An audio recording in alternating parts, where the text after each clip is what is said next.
Okay. Hello, everybody.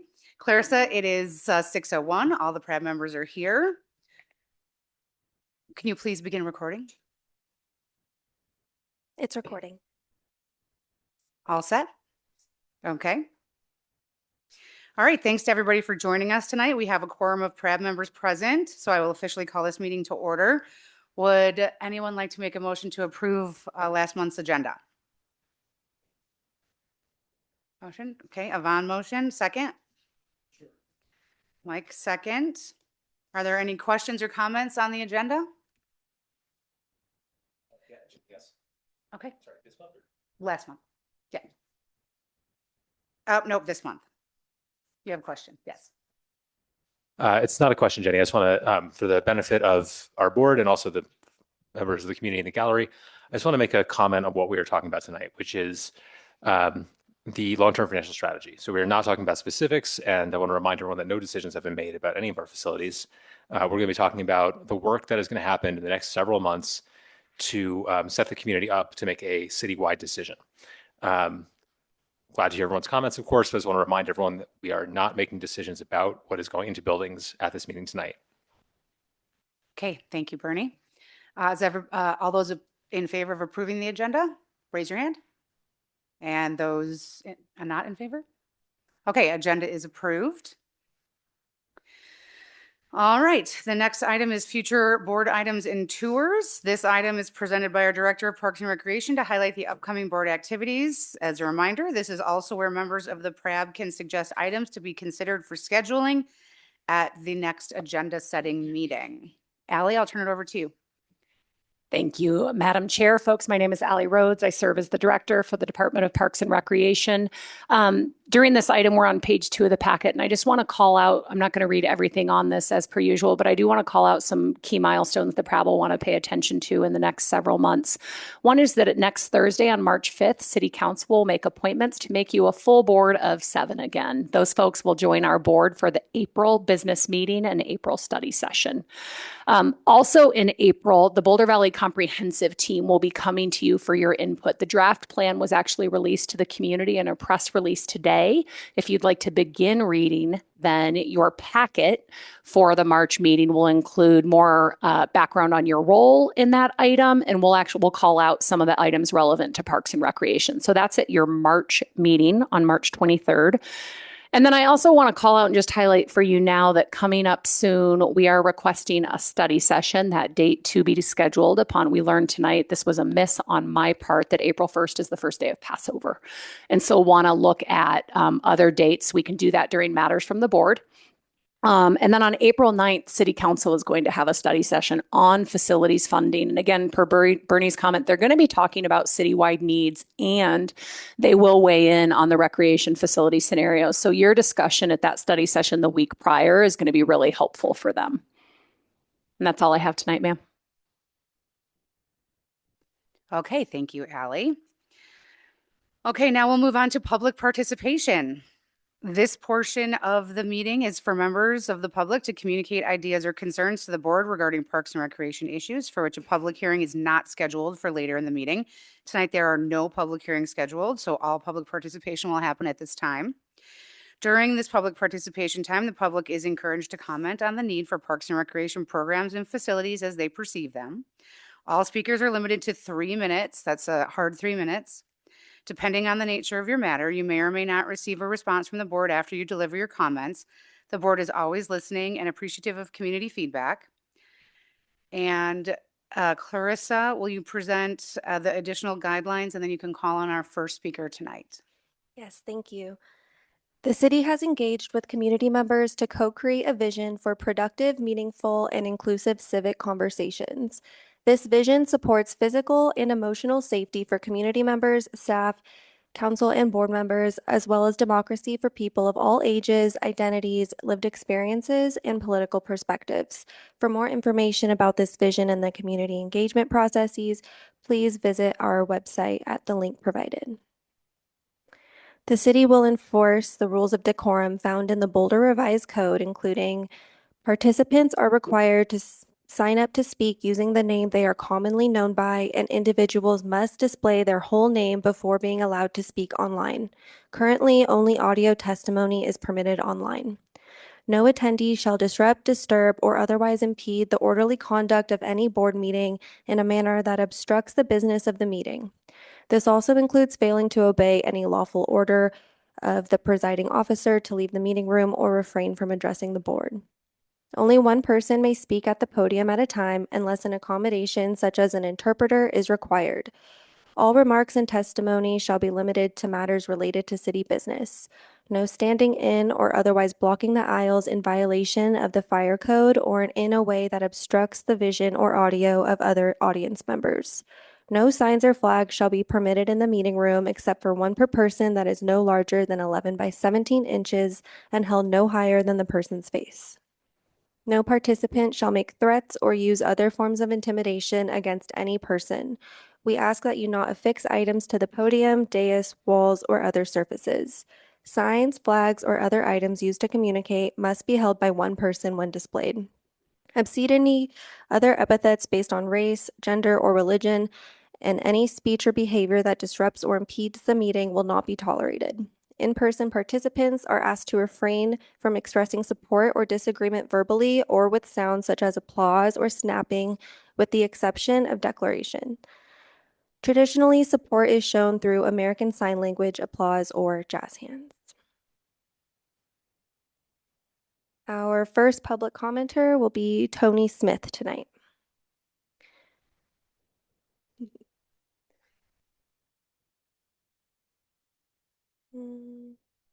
Okay, it looks like Tony is not in person. So Tony, if you're joining virtually, we'll call on you in the virtual section.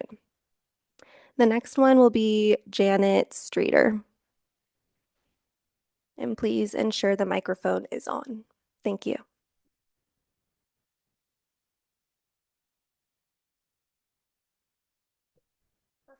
Okay. Oh, there it seems like it's on. Thank you all for being here and the work you do for the city. My name is Janet Streeter. It keeps the lap pool and basic facilities at South Boulder Rec Center. The modern approach to development means that most services should be within a few minutes walk or bike ride. For this, services should be spread out evenly in a distributed way so that most things that are needed are close. This is the opposite of forcing South Boulder residents to North Boulder or East Boulder for lap swimming. It forces people to crisscross the city in cars, adding to traffic jams and gridlock that leaves drivers and also buses at a standstill. There's a bad political aspect to closing or radically changing the South Boulder Rec Center. We in South Boulder have been mostly made to feel included and welcome over the years, not always perfect, but pretty good. Closing the South Boulder Rec Center is going in the opposite direction. It pits us versus them and leads to all kinds of problems.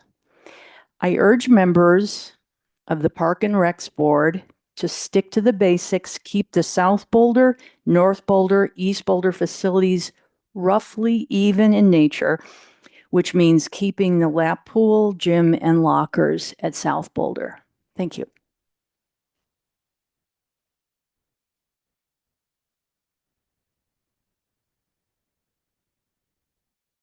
Thank you. Up next is Judy Emery.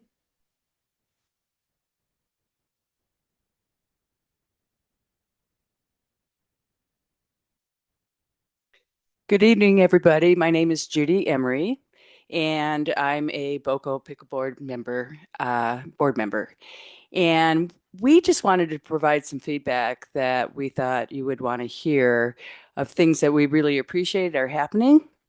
So first, in North Boulder at the Rec Center, we have asked repeatedly for some benches, and it's been over the course of a year probably. And lo and behold, they appeared. So it's really great. And people are very appreciative of it. They were placed in a certain location that really caused a safety hazard, especially for tennis players. But the city responded because we talked to them and said they really should be moved and it made a suggestion and they've been moved. So I wanted to acknowledge that and we appreciate that. The other is we did notice that East Boulder Rec, we have 2 new pickleball nets. So that's really great too, because if the nets are bad, it's really hard to play pickleball. So we appreciate that. And then the next thing is some of our members have expressed some frustration with the new reservation system. And basically, what the issue is if there's inclement weather and the courts aren't playable, there's no way to get reimbursed. Again, we approached the city, and the city is working on resolving that. So that's great too. And then finally, Tom Watson, which is the new area that's going to be looking at dedicated pickleball courts. The city has come to, or some of the staff have come to our recent board meeting, and we had a great dialogue, great discussion, great communication, and they asked for input on a number of items. And we laid out together with them kind of a timeline. And so we will be providing some recommendations probably within the next week. So I just came here to acknowledge it. It's great. And we really appreciate the work that's happening. Thank you.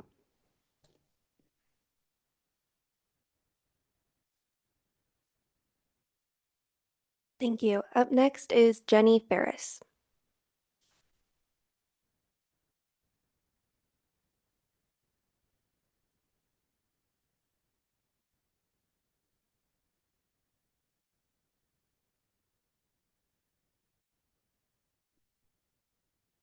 Hello, I'm Jenny Ferris, and I'm here to talk about South Boulder Rec Center and the importance of keeping a pool there.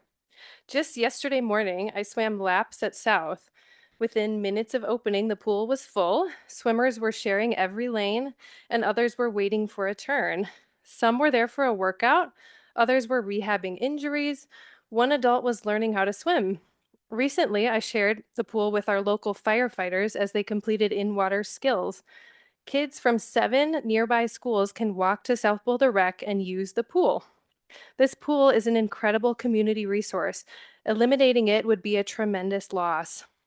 Our local swim teams depend on this facility. Fairview High School swimmers use the South Pool from November through May. High school swimming is one of the few no-cut sports in Boulder. If the pool is eliminated, participation will decline and opportunities for our youth will shrink. These high school swimmers belong to tax-paying families who wish to keep this pool as well. Adding 2 lanes to an updated East Rec pool will not replace the loss of an entire separate facility. This would be like closing a grocery store on one end of a town and adding 2 checkout lanes to another store across town to make up for the loss. It doesn't add up. Further, when a swim meet takes place at a pool, that entire pool is unavailable for hours, no matter how many lanes it has. Without South, meets and practices would be pushed to already full North and East pools. That leaves no space anywhere for lap swimmers during peak hours. Where are those swimmers supposed to go? We've been told that the goal is not to decrease lap lanes in our city, yet this plan does exactly that, and it does so in a way that disproportionately impacts South Boulder. I've spoken with numerous swim coaches in Boulder over the past several months. Every one of them says the same thing. There is not enough lane space to meet community demand. The 2025 Indoor Rec Needs Assessment states, and I quote, "Current aquatic amenities are all overutilized and additional lap lanes are one of the highest priorities for Boulder's community. So why are we even considering eliminating 1/3 of our public indoor pools?" We've also been told that more engagement is needed to determine South Boulder Rec amenities, yet maintaining pools at East and North appears to be assumed. Why the double standard? South's pool has served this community successfully for 52 years. It's already proven its feasibility and value. These are not my views alone. Nearly 3,500 community members have signed the petition to City Council in agreement. The message has been clear and consistent. We want to preserve what already serves our community well, including a lap pool at South. I urge you to honor the voices of the people that you represent. Thank you for your time.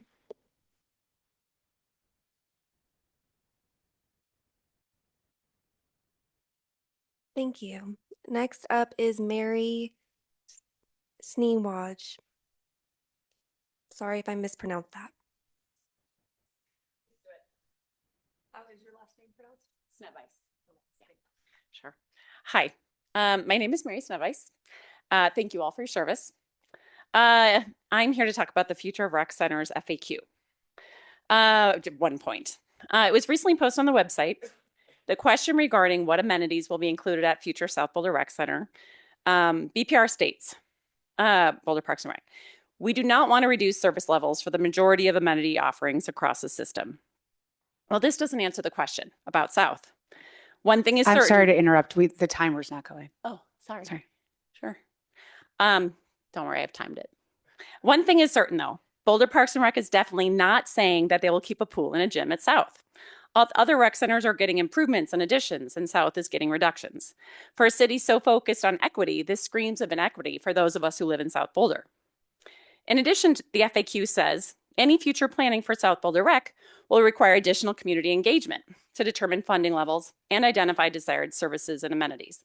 Well, this is false.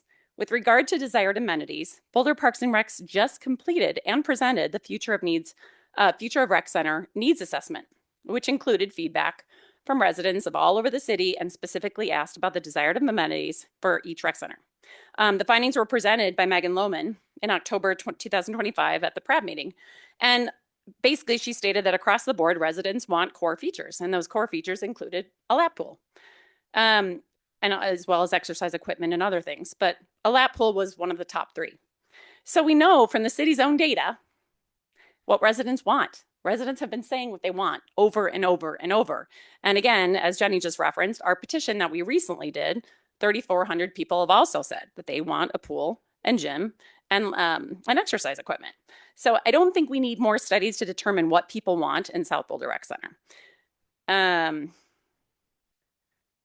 I think it's simply a stall tactic, personally, because Boulder Parks and Rec does not want to admit that they're planning to eliminate the pool at South after East Boulder Rec Center has gotten expanded, because we know that there's going to be a much larger pool put there.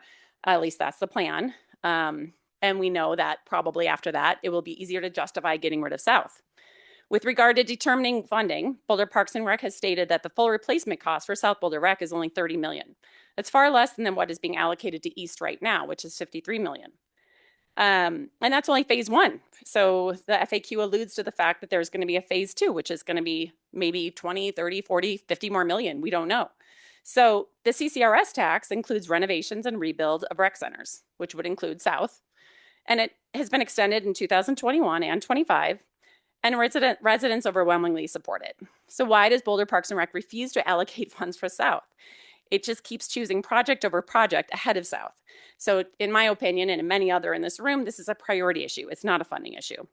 And again, we feel this is inequitable and unacceptable. South Boulder Rec is well used, well loved. It's a community hub. It's home to Fairview Swims teams, and it's used by residents and swimmers of all ages. We're tired of our pleas being ignored when we come to meetings. We never really get a response back. And you all, as PRAB, you guys actually do have power to ask the hard questions and get demand and get answers. So thank you.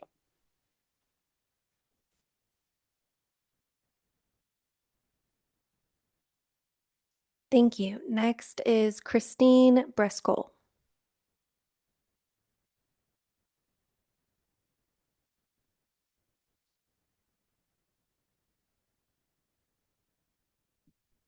Hi, my name's Christine Breskel, and I actually don't have anything great prepared. I just wanted to say that the notion that nothing's been decided is a decision.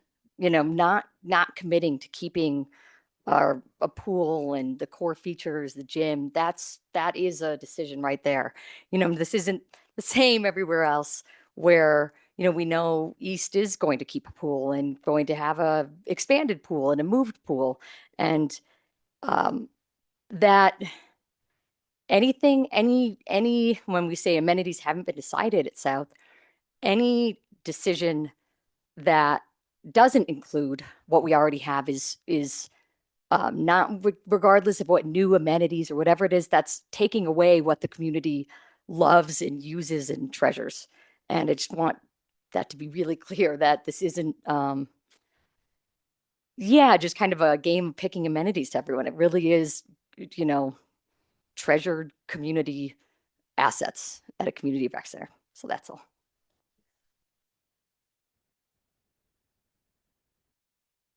Thank you. Next is Weston Bennett.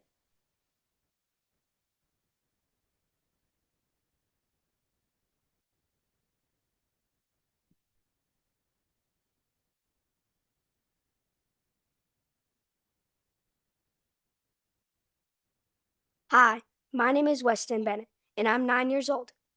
I don't really understand a lot about budgets and taxes, but I do understand what it feels like to have a place that really matters to me, you. The South Boulder Rec Center is where I swim. It's where my friends and I practice, laugh, and get better at things. It's where families spend time together. So I'm confused.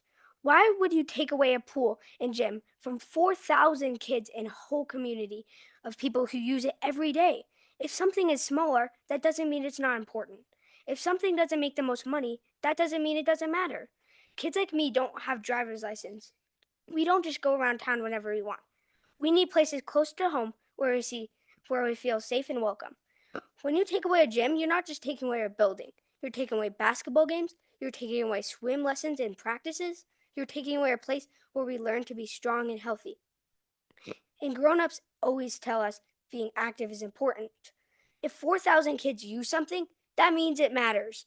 If older people depend on it to stay healthy, that means it matters.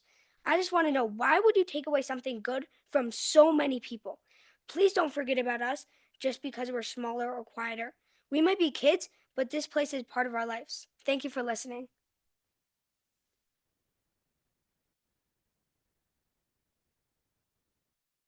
Thank you. Next up is Yvonne Bennett.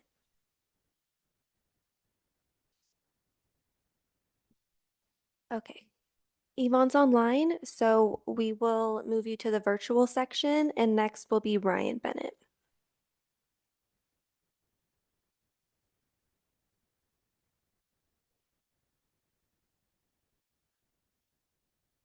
Good evening. Thank you all for your time. Appreciate you allowing us to share a few thoughts.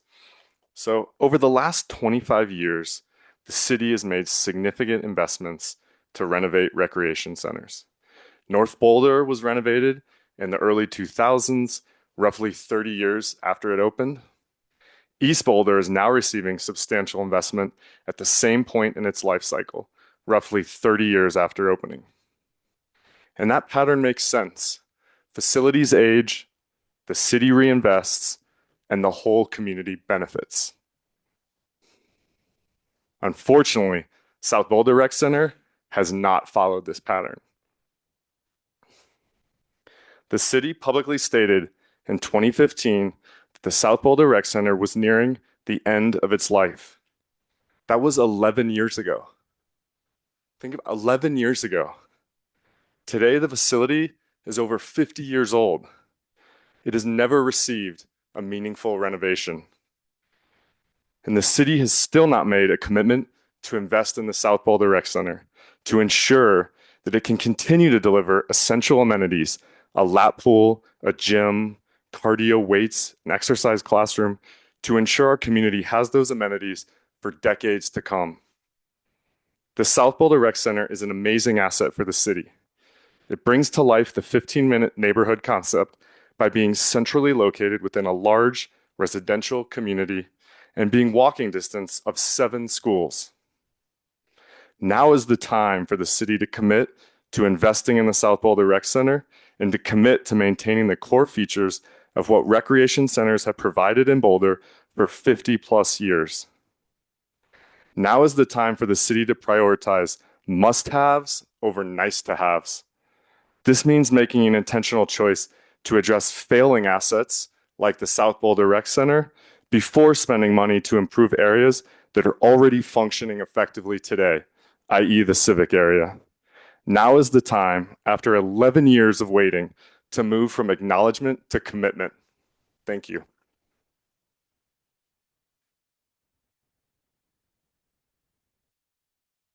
Thank you. I'll do one more call for Tony Smith, if he's present now. All right, we'll move on to the virtual advanced signups. And then if you'd like to speak and haven't signed up in advance, you will have an opportunity to. Next will be Yvonne Bennett.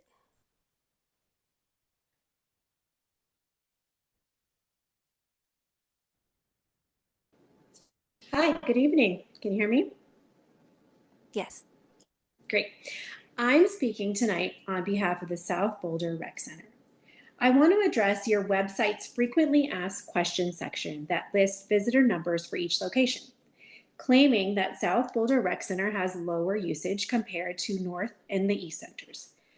I would like to address why this comparison is fundamentally misleading and provide further context on the matter. South is significantly smaller in square footage. It has fewer amenities, it operates with fewer hours, fewer programs, and no childcare. It has had more closures over the years than any other centers and is usually closed on major holidays. When you reduce a facility's size, programming, and access, and then point to a lower raw attendance number, that is not an apples to apples comparison. Usage is driven by opportunity. If you limit the number of classes offered at South, of course, total class attendance will drop. If you cut operating hours, of course, total entries will drop. That is not evidence of lack of demand. That is evidence of constrained supply. What we should be evaluating is utilization rate. How full the gym is during open hours, how full the pool lanes are, and how quickly the classes fill. Every workout class that I attend is packed. Many programs have strong participation despite limited offerings. That signals demand. The current approach risks creating a self-fulfilling prophecy. Reduce programming, reduce hours, reduce investment, then cite reduced usage as justification for further cuts. If the goal is fiscal responsibility, then measure usage fairly. If the goal is trust, then ensure the metrics being presented tell the full story. South is smaller. South has fewer hours. South has fewer programs. Lower total attendance is predictable under those conditions, and it should not be mischaracterized as a lack of demand. Also, when I was reading through the frequently asked questions, I noticed that funds will be requested by Boulder Parks and Rec for a North Rec Center update. How much do you plan to ask City Council for? And you cited that South had a major renovation. I'm just wondering, is $2 million considered a major renovation for a building that has been deemed end of life? What I'm concerned about is the difference in the process. Boulder Parks and Rec can simply just request money on behalf of North, but it took a huge community effort, outrage, and thousands of emails to secure $2 million for South. The discrepancy is very troubling to me. Thank you for listening.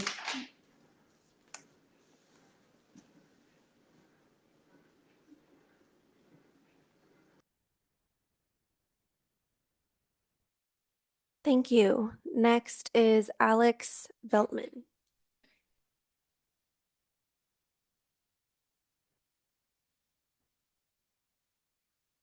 Good evening. My name is Alex Veltman. I'm a South Boulder resident, and I'm here to address the lack of capital parity in the proposed CIP. Last November, voters delivered a 73% mandate to improve our recreational infrastructure. Yet SBRC remains in a state of managed decline with $0 for its renovation or replacement. This is a policy choice. The EVCC budget has ballooned to $53 million, a 300% increase over the voter-approved 2021 estimate.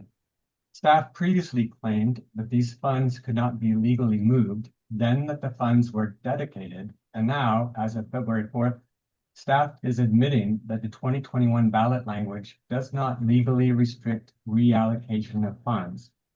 Instead, the department now claims to be bound by informal conversations. I argue that the most authoritative conversation happened 3 months ago when voters granted the city massive new debt capacity for capital improvements. The department is choosing to prioritize a $40 million budget increase elsewhere while ignoring South Boulder. Staff may cite visitation data to justify this decline, but that is a self-fulfilling prophecy, as mentioned before. SBRC has been stripped of the programming that drives attendance. We have no childcare, no gymnastics, and no elder center. This decline wasn't accidental. It was engineered. Between 2015 and 2018, the department systematically removed the engines that drive attendance, and now they cite low attendance as the reason to let the building fail. You cannot use the results of institutional neglect as a justification for further neglect. Worse, I have just received records via Cora showing that while SBRC is relegated to managed decline, the city recently commissioned conceptual designs for a massive expansion of EVCC into its parking lot, a project including a new 10-lane lap pool and 36,000 square feet of new construction. Staff admits in your packet tonight that this second phase has a funding gap. More importantly, your own master plan designates SBRC as a priority 1 community asset and a critical emergency reunification site for our schools. We should not allow the decommissioning of a vital safety anchor to become a foregone conclusion based on a mere visual check that the needs assessment authors themselves warned not to use as a basis for renovation decisions. South Boulder residents pay the same taxes as the rest of the city. I urge this board to recommend moving SBRC into the active project queue for 2026. Thank you.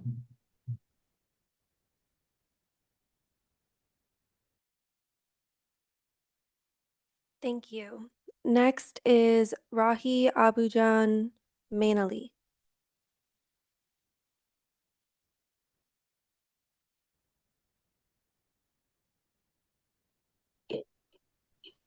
See, ask one more time. Can you hear me? Yes. Yes. Okay. Hi, my name is Rahi, and I'm a third grader at Bear Creek in South Boulder, and I really enjoy swimming. I like to watch the Olympics with my parents sometimes, the very little TV I'm allowed. I find it inspiring to see all the athletes be so good at what they do. I especially love watching the Summer Olympics because of the swimming and gymnastic competitions. I'm pretty good at gymnastics, but I want to get better at my swimming. We may not all be Olympians, but it does feel good to be really good at something. My mom and dad teach a lot of life stuff. Be kind, eat your vegetables, and also speak up for yourself. And I'm here not just to speak up for myself, but also for other kids like me. My parents also say practice makes progress. Not perfect, but progress. Now, for me to make progress in my swimming, it helps to have a pool nearby where I can practice regularly. A pool that someday I can walk to myself, independently. We are so lucky that the South Boulder Rec Pool is open again. Thank you for that. So why take it away? It makes no sense to take away what we already have. An amazing pool. All I'm saying is, do I really have to bug my mom and dad to drive me all the way to another rec center pool to swim just because South Boulder doesn't have one? Please, please save our pool. All of us kids love it and need it. Thank you for all that you do for the city, and thank you for listening to me.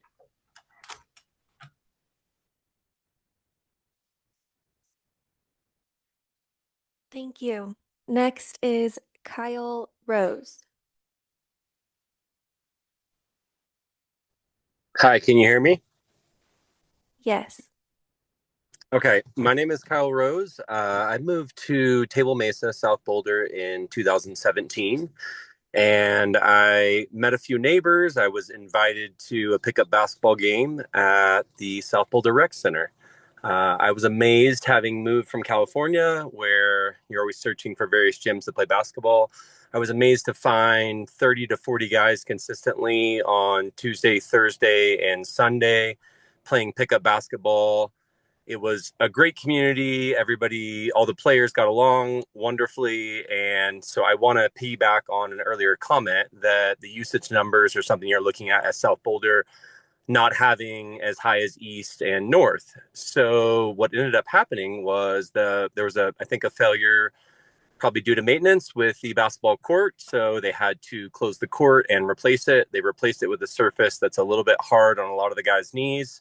So they ended up having to shift the game over to East Boulder Rec Center, where it's been for a few years now. And so that right there, like I stated, is probably 40 players at each each game, Tuesday, Thursday, Sunday. So that's a big chunk of check-ins and people that are coming to the facility to use it. So I wanted to basically advocate for using funds. I don't think it is at end of life. I remodel houses in the neighborhood that are the exact same age, 50 plus years. And I've remodeled now. I'm on my third one and have obviously reused and been able to add, certain items that are needed, and for a very cost efficient way to go in and bring these homes up to living standards and have them thrive for another 50 years. I think this can definitely be done for the South Boulder Rec Center. And I would really advocate, because we have such a strong community local in the neighborhoods there that use this center so much. And I think this is very much the basketball story that I told speaks to how many people from the neighborhood will walk and bike and keep cars off the road over to a basketball game, which I know I did myself and missed having. And I think that, all the people that have spoke about the pool and the weight room and basketball court, I think is just speaks to my family of four, uses it all the time. And I know the community members absolutely love it. And so we really need to figure out a way to allocate a remodel budget to bring South Boulder up to the standards of the other rec centers. And let's get another good 50 years out of it that community members can enjoy and appreciate like the others. Thank you for your time. I appreciate it. And hopefully we can find a way to make this work. Thank you.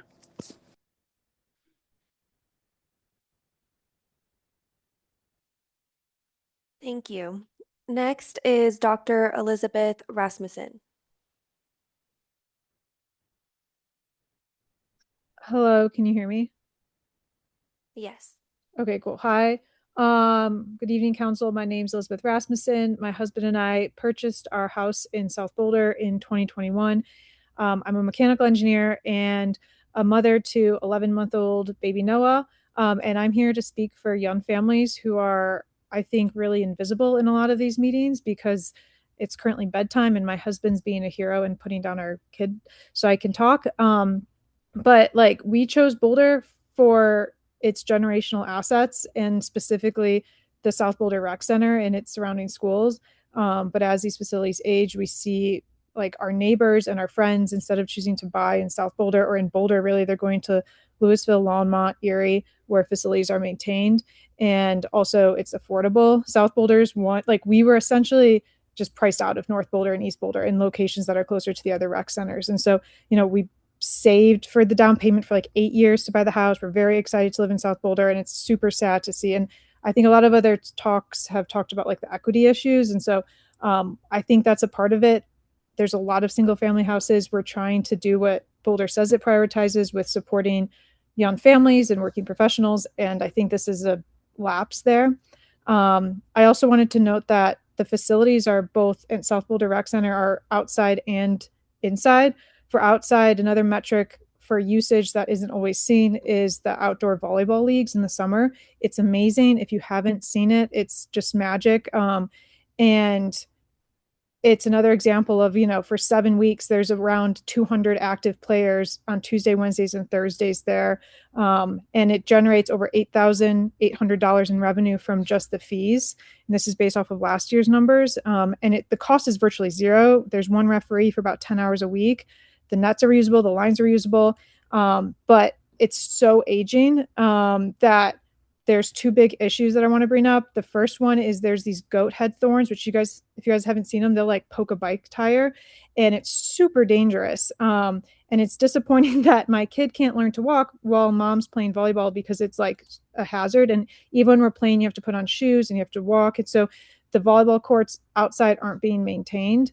And that's an issue. There's not even enough sand on the courts. So like injuries are a thing. So I just wanted to speak to also the outside facilities and the volleyball courts. I've loved interacting with the community members. Like shout out to Evan, who's on Parks and Rec. They're great.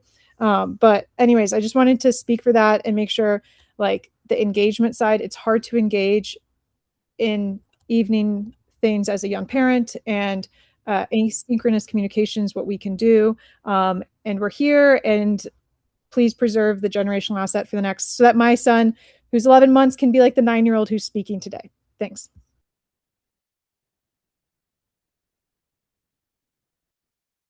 Thank you. Next will be Mary Fiore.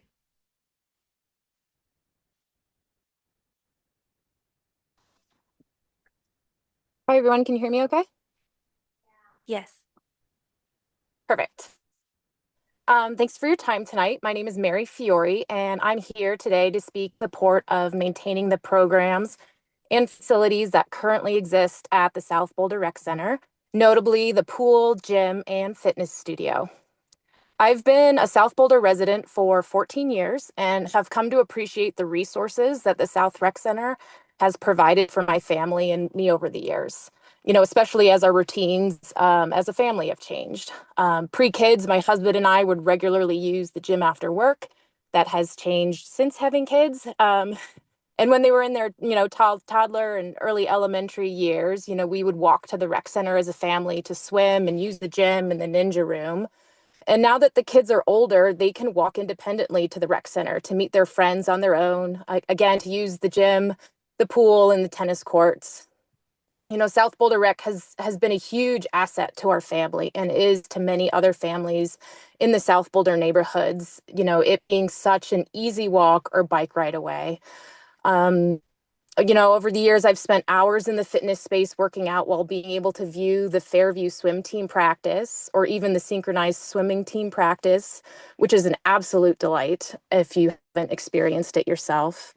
And, despite the age of the facility and the small footprint, that is one aspect that I have come to appreciate about the South Boulder Rec Center, that even the building itself creates visual and physical connections between the different activity spaces and the users.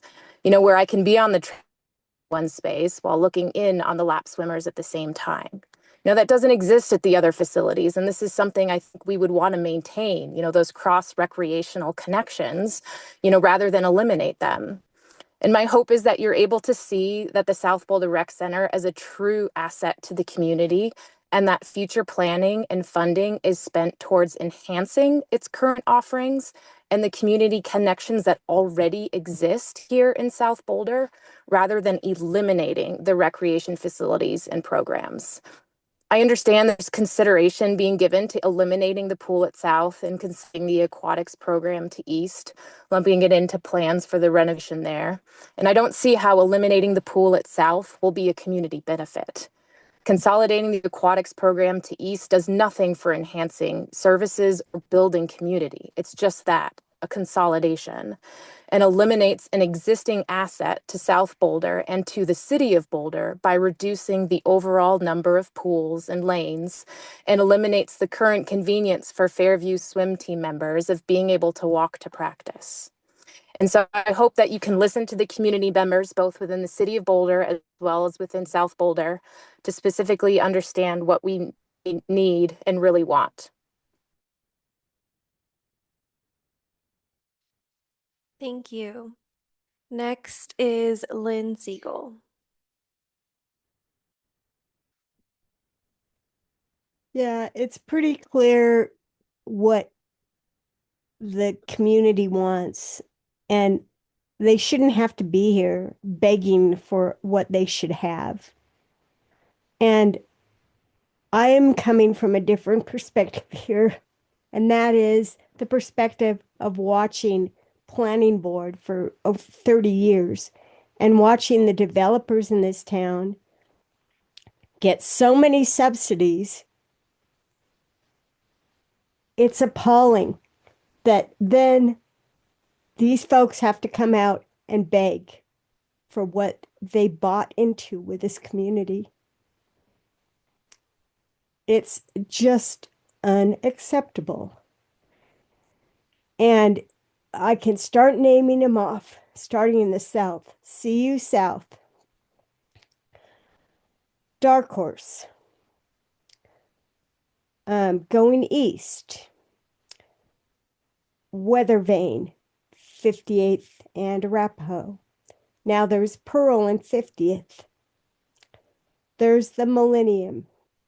There's Alpine Balsam. There's the 28th Street taken over by CU.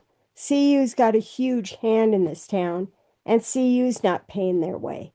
And they're getting plenty of subsidies. Let's go to Glenwood. There's a new development there. Papilio's 400 units. I mean, it's outrageous. Alpine Balsam, even thinking of Area 3 Planning Reserve. What needs to be done are full assessments of the full life cycle analysis of the demands for the community needs for any given individual in this community. And then you add all those up and the developer pays their way. Because this is all about money, isn't it? You know, Allie, if you had all the money in the world, all these people wouldn't have to be here.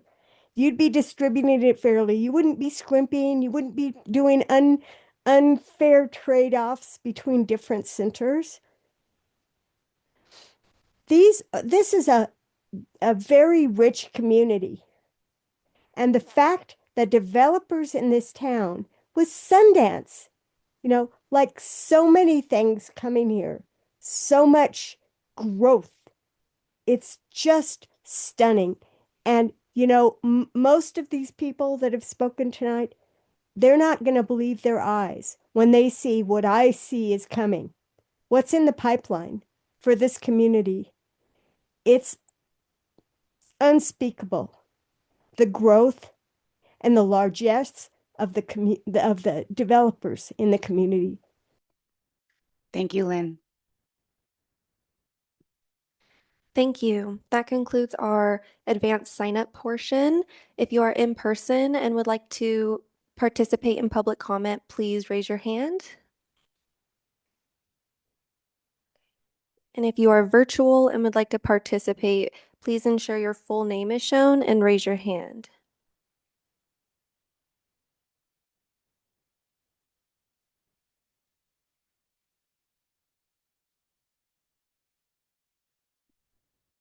All right, I'm not seeing any hands raised, so that concludes our public participation for tonight. Okay, thank you, Clarissa. Thank you to everybody who participated tonight. I will turn it over to staff. Is there any comments you would like to make before board questions? I'll just really appreciate folks coming out, hearing people care deeply about parks and recreation is pretty amazing. I also want to appreciate Clarissa sitting across from me here. We don't normally get a lot of public comment at PRAB, and she facilitated that flawlessly, so I'm really grateful for that. The only thing I'll call out is that we have an item tonight that really is responsive to this topic and the process ahead. And so if folks have a minute to hang around, great. If not, you can always listen later and at your leisure. The materials are online and you'll be able to watch a recording or listen to a recording. I believe this meeting's not video recorded, but there's a listening. So on your next walk or whatever, you can listen to the meeting. Thank you, Allie. And for members of PRAB, are there any comments you would like to make on the public comment that was offered tonight?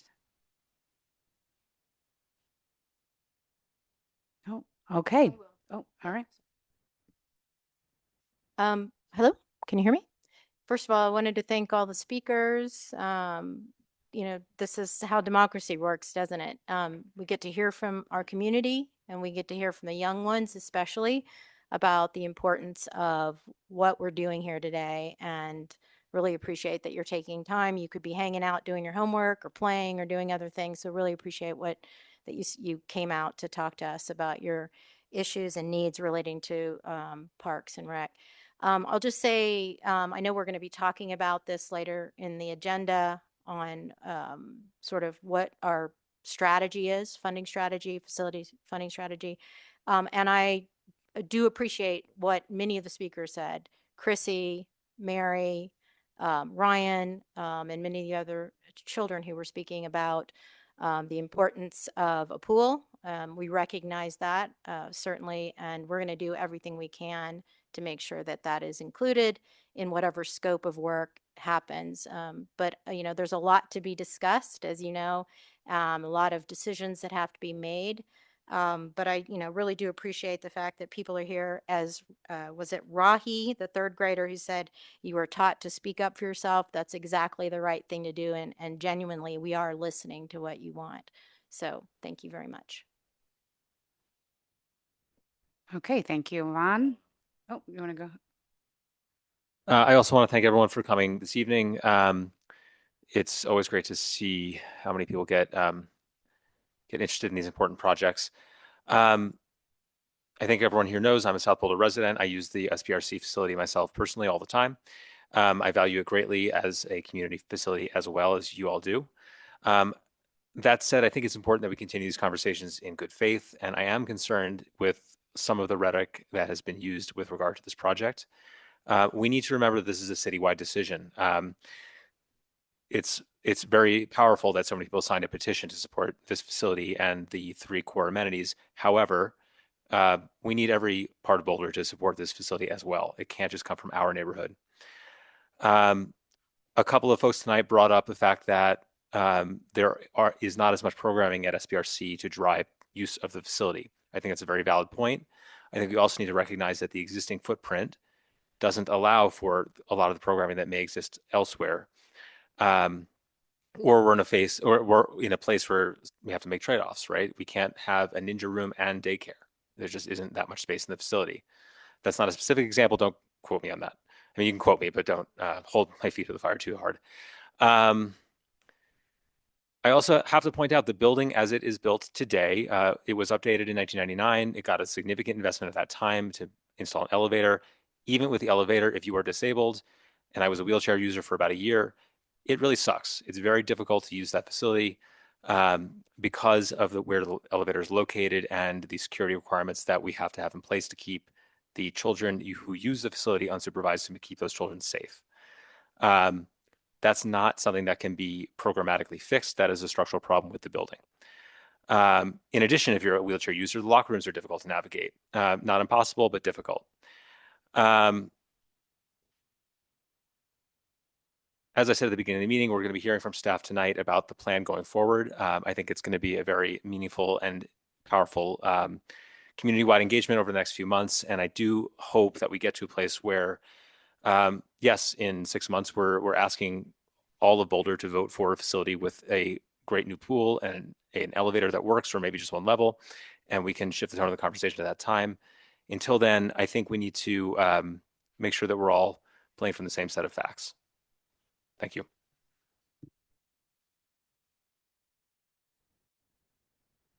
Thank you so much for everyone who turned out today to talk about how much the rec center means to you. I love hearing all these stories and just seeing how many people are having like really great memories formed at South Boulder Rec Center.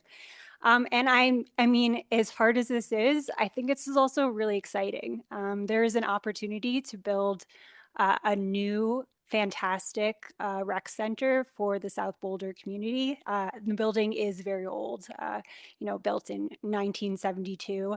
It needs major renovations. It doesn't really make sense to be renovating the existing building. So most likely the best option will be to consider building a new facility. But it's going to be a long road ahead to get there. And what's going to be really important on that road is the full support of Boulder community. So I think that it's really our job to tell our stories, to tell stories to people who live in other parts of the community and maybe hear from them. Are there other groups there where there's also really unmet needs across the city of Boulder? And we can really come together and talk about those major needs. And then when we go to the voters towards the end of the year, we can talk about some of these really important issues that affect South Boulder and affect other parts of Boulder. And maybe we can come together as a community to vote to have the requisite funds to really make this happen. So I think that's a great way to just think about how you want to get involved over the next year, because there is so much passion and enthusiasm in this room, which is really exciting.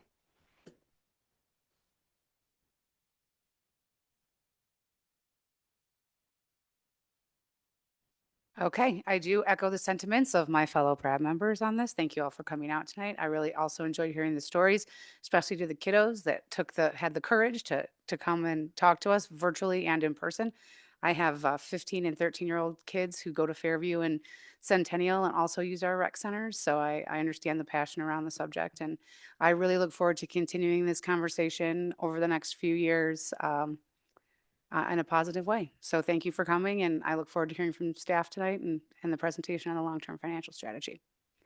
So on that note, we will officially close public comment and move to the consent agenda.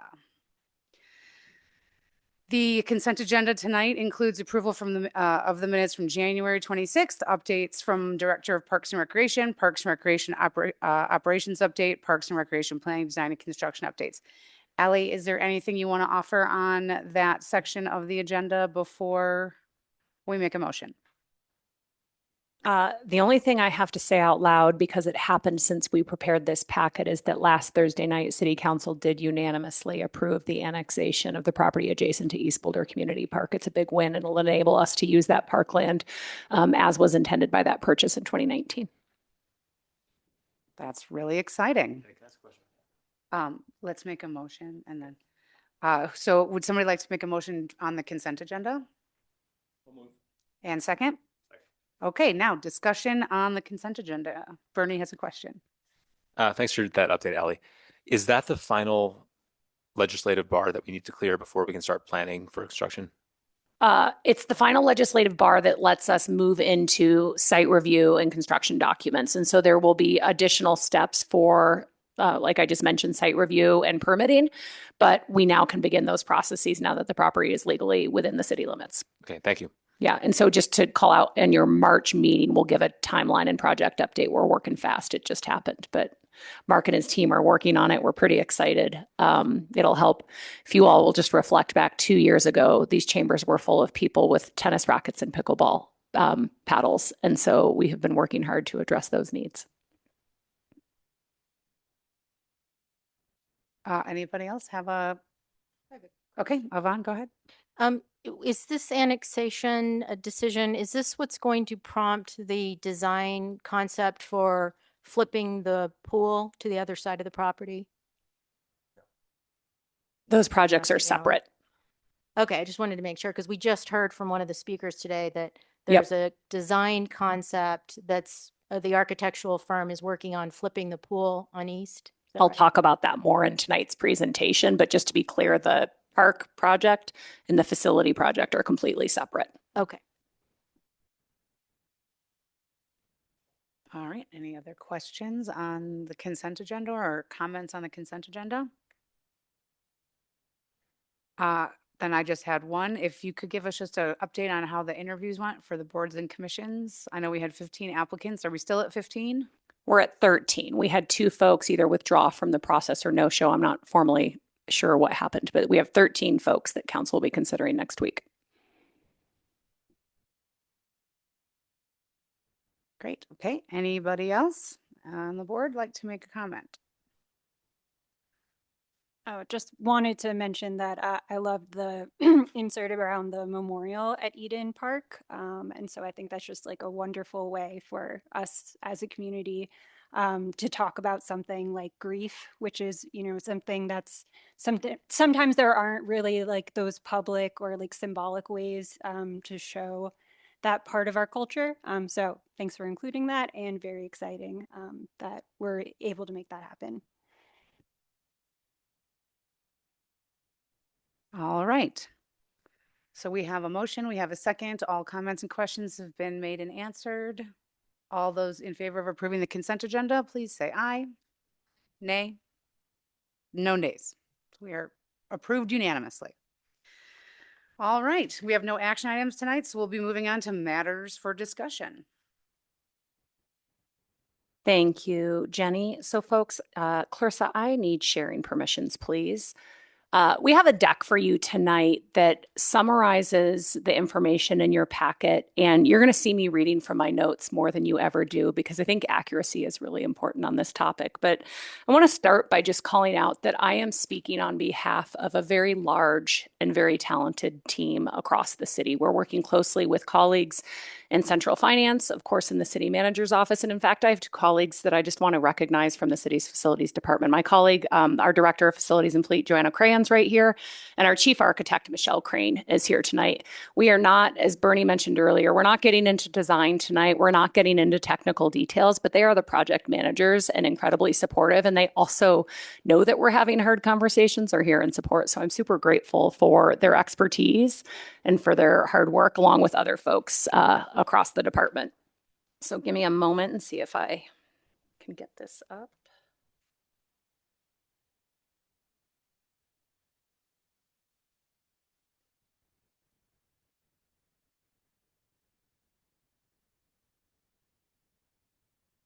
Yes. We're a Teams organization, and you all have heard me say this before. Anytime I have to present in Zoom, I feel very inept. All right, first I just want to clarify. So tonight we are going to provide information you've mostly seen before. The community, maybe not. Folks have not been paying attention for the many years that we've been on this process. So we're going to review the process and work to date. And in doing so, we really do want to align on a foundation of knowledge and facts so that as we move forward into the conversations, we're all working from the same place. We're going to outline the process ahead so that folks know when and how decisions will be made about our recreation centers. And we want to make sure that members of the PRAB know when you'll be consulted in the coming months in your role in these conversations. With some context, I have to affirm our shared value for the recreation centers. I have to agree with one of our speakers that if I were given a blank check, I would build 3, maybe 4 or 5 palaces for the people in our recreation centers. Folks who choose public service and choose public parks and recreation do it because we believe in the power of parks and recreation to change lives. We know our recreation centers are critical to achieving a community where every member's health is founded on unparalleled parks, facilities, and programs. Our facilities are hubs for neighboring, for connecting, for physical and mental well-being, and on our darker days for safe gathering. We have been working on this for a while, and we know we don't have all the questions answered yet. And so in that quiet space in between engagement, rumors and concern and worry is growing. We're hearing lots of feelings. We heard them tonight in the public comment. We're hearing worry that things will change and that there might be lower levels of service. We're hearing mistrust and perceptions that we aren't sharing information. And we're hearing frustration that we're even in this position to begin with. I understand all of those feelings, and I just want folks in the community and the board to know that we are feeling determined. We are determined to make decisions that are informed by the value of community centers and the cost to build and maintain them. We're determined to support public process and good governance, and we're determined to meet this challenge. So we're going to start with just a summary of the policy and process to date. I am not going to read to you from this slide. This is just a summary of that the city's future, our desired vision, is outlined by the 7 goal areas of the sustainability, equity, and resilience framework. You heard from people tonight about the value of the rec centers to us being a healthy and socially thriving community, and that is true. But how they are built and operated must also ensure our community is livable, that we are environmentally sustainable, and that we are responsibly governed. As it relates to being an environmentally sustainable community, our recreation centers are 7% of the city's square footage, yet take 30% of our energy consumption. Addressing energy efficiency in our recreation centers is required for the city to meet our energy targets, and it is now required to meet today's energy code. The code has changed since 2021 when the project at East was first originally proposed. So what was once framed as an energy retrofit to advance sustainability is now required to meet city code. That's just one example of how we must synthesize both old and new work to develop our informations. And that brings me to the next slide. There are a variety of plans and information that inform this work. All of them are utilized in considering the alternatives and developing the scenarios that you'll see in April. There is no one sentence paragraph, plan, or study that will inform our decision making. And instead, we must synthesize it all as we develop the scenarios to be discussed in April. We also have to synthesize it with city policy, funding levels, and long-term consequences of our choices. That all sounds really bureaucratic. So I just want to call out that we also launched this project, The Future of Recreation, to ensure that as we invested in our rec centers and addressed their aging condition and energy consumption, we were also trying to meet both current and future recreation needs. And so recognizing that our facilities work together to meet community needs, we zoomed out and we did take a holistic look at the recreation centers. You've heard us say before that they operate like hub and spokes. Some amenities serve the whole community and some amenities are at each facility. And so the recreation needs assessment that was completed last October was to affirm general site programs. Another goal of that project was to zoom in on the East Boulder Community Center. As everyone knows, funding is available for that project, and I'm going to talk about that more specifically in a moment. A goal of that project, expressly shared multiple times, has been to inform the design of the East Boulder Community Center. Some have said that the East project was supposed to be limited to addressing energy efficiency, and that any exploration of meeting recreation needs is scope creep. This is not accurate. Since the project was proposed for funding in the budget, it was described as an infrastructure renovation, and a key outcome of last year's engagement was to inform East design. So next, I'm just going to give a current state of each of the facilities, and I think will be helpful with some of what we heard tonight. So this is the current state at EAT. These pictures are from last January when we were operating as a warming shelter amidst frigid and deadly temperatures. Our roof is failing and we have plumbing issues, and we had buckets and fans throughout the building just trying to keep people safe. I also want to clarify the perception that the budget has grown for this project. While various numbers and scopes were explored in 2021 as City Council discussed the CCRS ballot potential projects, no budget was finalized at that time. The project was approved by City Council in the fall of 2023 with 2024 budget development for a project funding level of $53 million. This total funding is spread across years based upon cash flow and project needs. This is typical with capital projects. $10.5 million has been appropriated, meaning it was approved for spending thus far. That funding is for pre-construction services like design, construction documentation, and permitting, and for initial project phasing. We have spent some of this money to understand design options for this building, and that work will inform the upcoming scenarios conversation. Yvonne, just a little bit ago, you asked about a decision and a potential facility option that would flip a pool. We have several design scenarios that are being considered. No decisions have been made. We've affirmed this several times, and I really hope folks hear this. We've not made decisions. Another $42.5 million is outlined for 2027 and 2028 to fund construction. The current building infrastructure issues include failing air handling units, roofing, like the pictures illustrate, air leaks in the building envelope, and water heating and treating equipment and plumbing. This building is now our biggest concern. What's next for East is that phase 1 construction will begin in 2027. This will address some of that failing infrastructure and code compliance in the Agewell wing.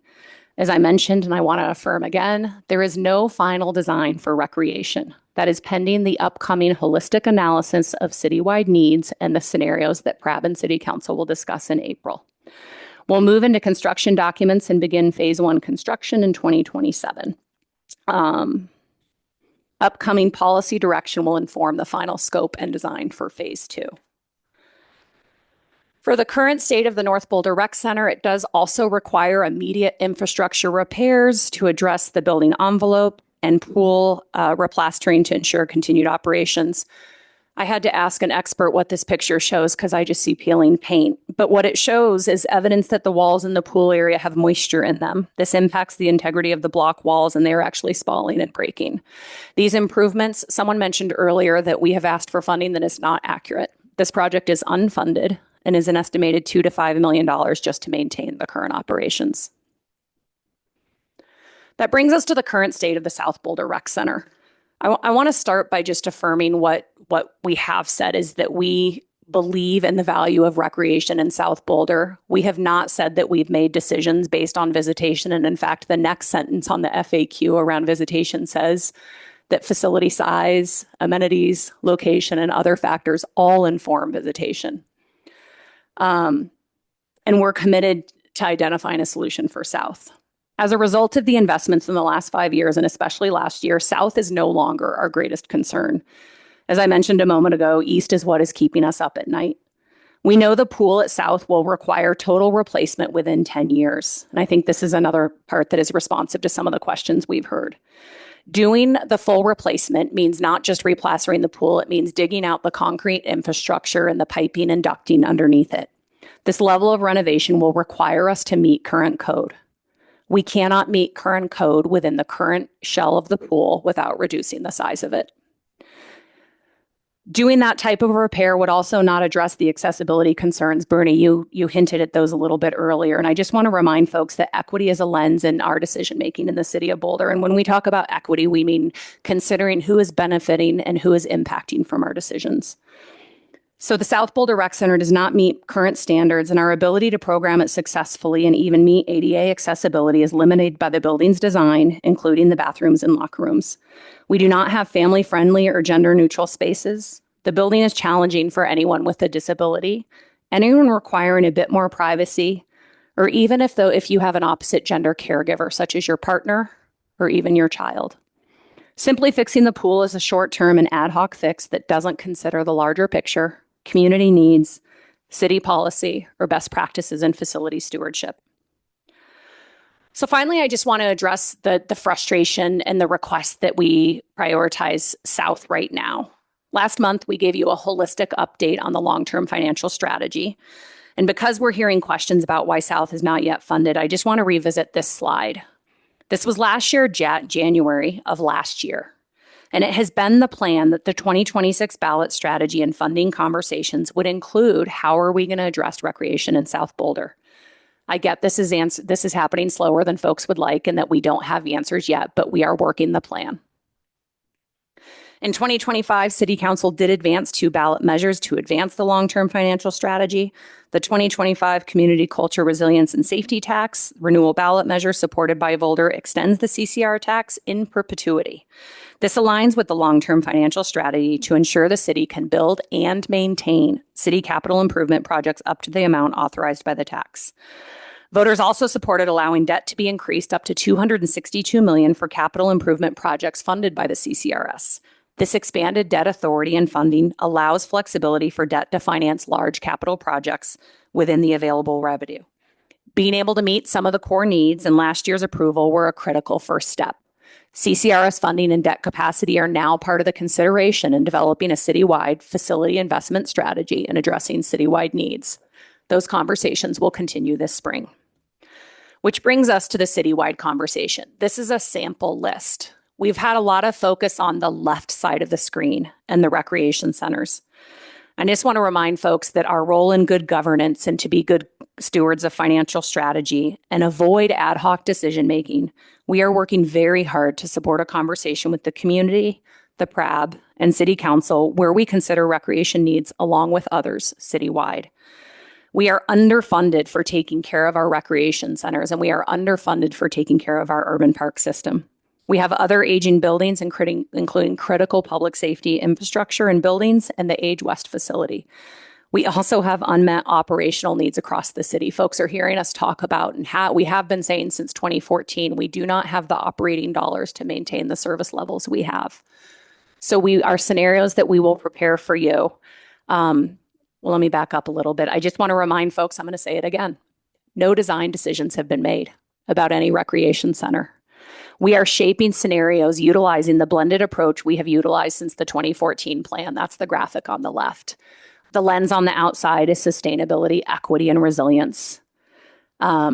Each scenario will synthesize the community engagement, the data, and the policy to inform the scenarios. And to fulfill our responsibilities in good governance and commitments, we will include how we're meeting indoor recreation needs, the one-time capital costs of constructions. We're hearing a lot about those. What we're not hearing a lot about at this point are the ongoing and annual operating costs or impacts on energy consumption. Those will be part of the scenarios that you all see.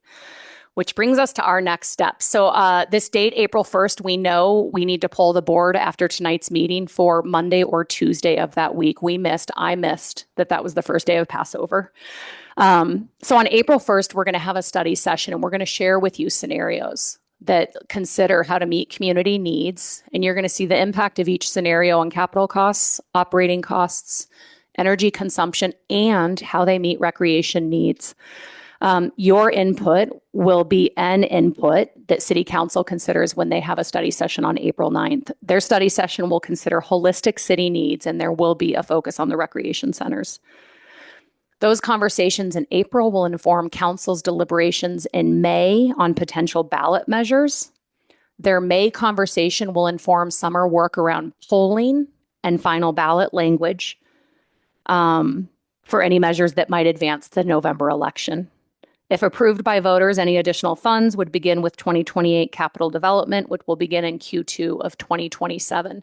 And then as it relates to the 27 through 2032 capital improvement program, we will start talking about that in April. So just for folks who are wanting to see it updated in the program right now, really the capital improvement program for the next 6 years starts getting developed in April and May. So as it relates to the rec center's funding and upcoming investments, the city charter outlines the role of the PRAB. If any spending on these projects comes from the Permanent Parks and Recreation Fund, the PRAB must make a recommendation to City Council.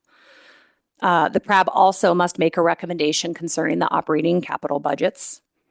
And we're asking for your advice on the facility funding scenarios in April. So that brings me to our questions for you. First, and I'll turn it over to the chair to facilitate this portion of the meeting. I could just leave the questions up for you, Madam Chair. Thank you, Allie. All right, so the questions. Do you have any questions on the information shared and clarified in the packet, online, or the FAQs? In the FAQs or tonight's presentation? And number 2, do you have any questions on the process ahead or PRAB's role? So I will pass that to the board. Who would like to begin with questions? All right, Mike, go ahead. Yep. Thanks for that presentation, Allie. I just want to say that I really appreciate that FAQ that came out. I mean, I think it goes a long way towards dispelling some of the misinformation that's getting around.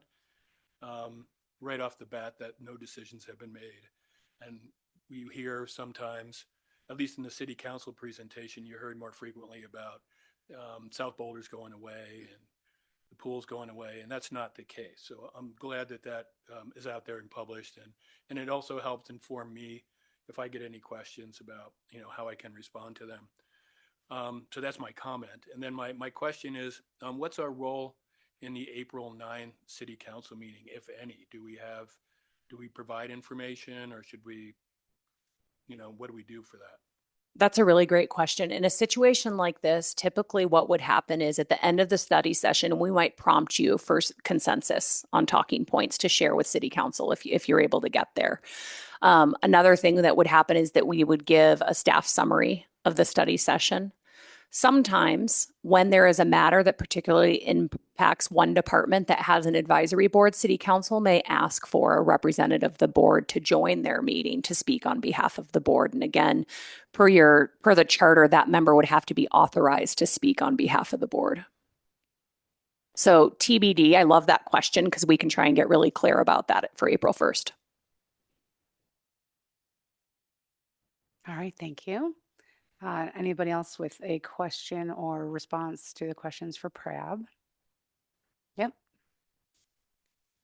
Allie, at times during these conversations, it's been suggested that surely we can just ignore some of the code requirements for a building like this to save costs or to preserve the envelope of the building.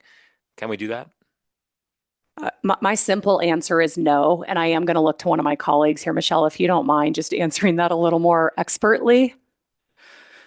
So Michelle Crane, Chief Architect for the City of Boulder. Hi, good evening. Thank you for having me. Thank you, Allie, and I really appreciate being able to be here and help answer any questions.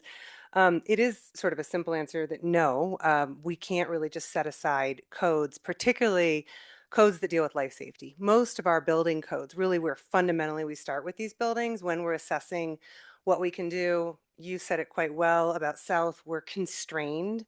A lot of them are just born out of development in life safety. A building that hasn't seen an update in 30 years, a lot of code development in that time that really advances preservation for safety reasons. So you can't just set those aside. Similarly with energy codes, they've been developed, they're brought through a rigorous process to come forward and to ultimately be adopted. They're not really something we want to set aside. They're good facility management. The energy codes that we have actually are good stewardship of our buildings, and there's something that have been reaffirmed by our community about our commitment to our climate goals. So we really don't want to set those aside, but we also can't set those aside too. Allie, one other for you. One thing we hear about a lot from the community is how valuable this is to the schools. The Fairview swimmers have practice there. We also hear that it's an emergency evacuation point. Can you talk to us about how you're consulting with the school district in this process and where they're being engaged? Yeah. I always want to be careful. I certainly cannot speak on behalf of the Boulder Valley School District. I can speak to some shared talking points because we are working very, very closely with BVSD. I think I don't know if it's this memo or a different one that mentions the ways in that we work together. So one, there's a joint use agreement that clarifies how the athletic work happens across the city. We have a sharing agreement where we try and not write each other checks. We have community amenities that have been paid by the community. So for example, the Boulder High baseball team uses Scott Carpenter Field, and their swim teams use both South Boulder and North Boulder Recreation Center. We in the summer get to benefit from empty schools for some of our camps. They're really successful due to the ability of the elementary schools. That is entirely a optional agreement. It's a best practice, and we have one. What the school district has told us about pools is they're simply not in a place to be investing in pools. They are dealing with declining enrollment and some really hard choices themselves. We will continue to be partners and keep them in the loop as we talk about design of facilities, but they're not in a place to contribute to funding. As it results to what the school district calls it reunification points, and I don't know if it's state code or school law, whatever it is, every school has to have 3 reunification points. It is not mandatory that it's a recreation center, and in fact, most schools in BVSD don't have a recreation center nearby. It's out of just great opportunity that South can serve as reunification for both Southern Hills and Fairview. And again, but it's not required. It's not a mandated function that we're performing. Sorry to press you a little bit, but can you give us any specifics as to like how you're engaging with the school district? I can give a heard specific. you talk about the joint use agreement, but are there statutorily required meetings with the district during the process, or? So on the joint use agreement, twice a year, we have something called the JUIT, because we like acronyms in government. It's the Joint Use Interagency Team.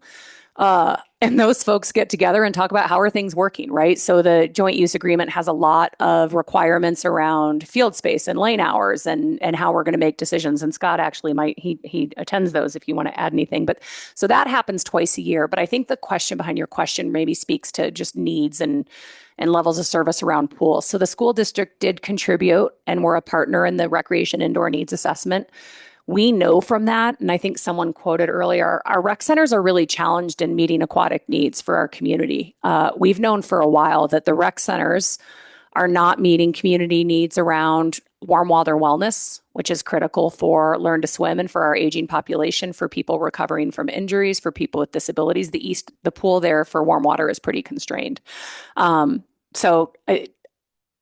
The school district participated in that, but also we know the rec centers are pretty limited in their ability to meet competitive aquatic needs and high school needs. If you're going to have a facility for high school swimming, you have the ability to have, there's safe support requirements around locker rooms to protect athlete safety. There's requirements around deck space and visitor viewing, and I'm really stumped. There's just lots of things that you need for meets that our rec centers are not designed, nor should they be. Someone mentioned when there are swim meets in the rec centers, it limits the community from accessing a facility. The school district, we're all aware of that. Again, if we were in a world where there were blank checks, we would have an aquatics facility in our community. We swim. We know this, right? We're not trying to ignore that our community loves to swim. We know it. our community swims at higher levels than national averages. And so we've mentioned we're not interested in reducing that pool space. I think I'm saying more than your question at this point, but did I get there?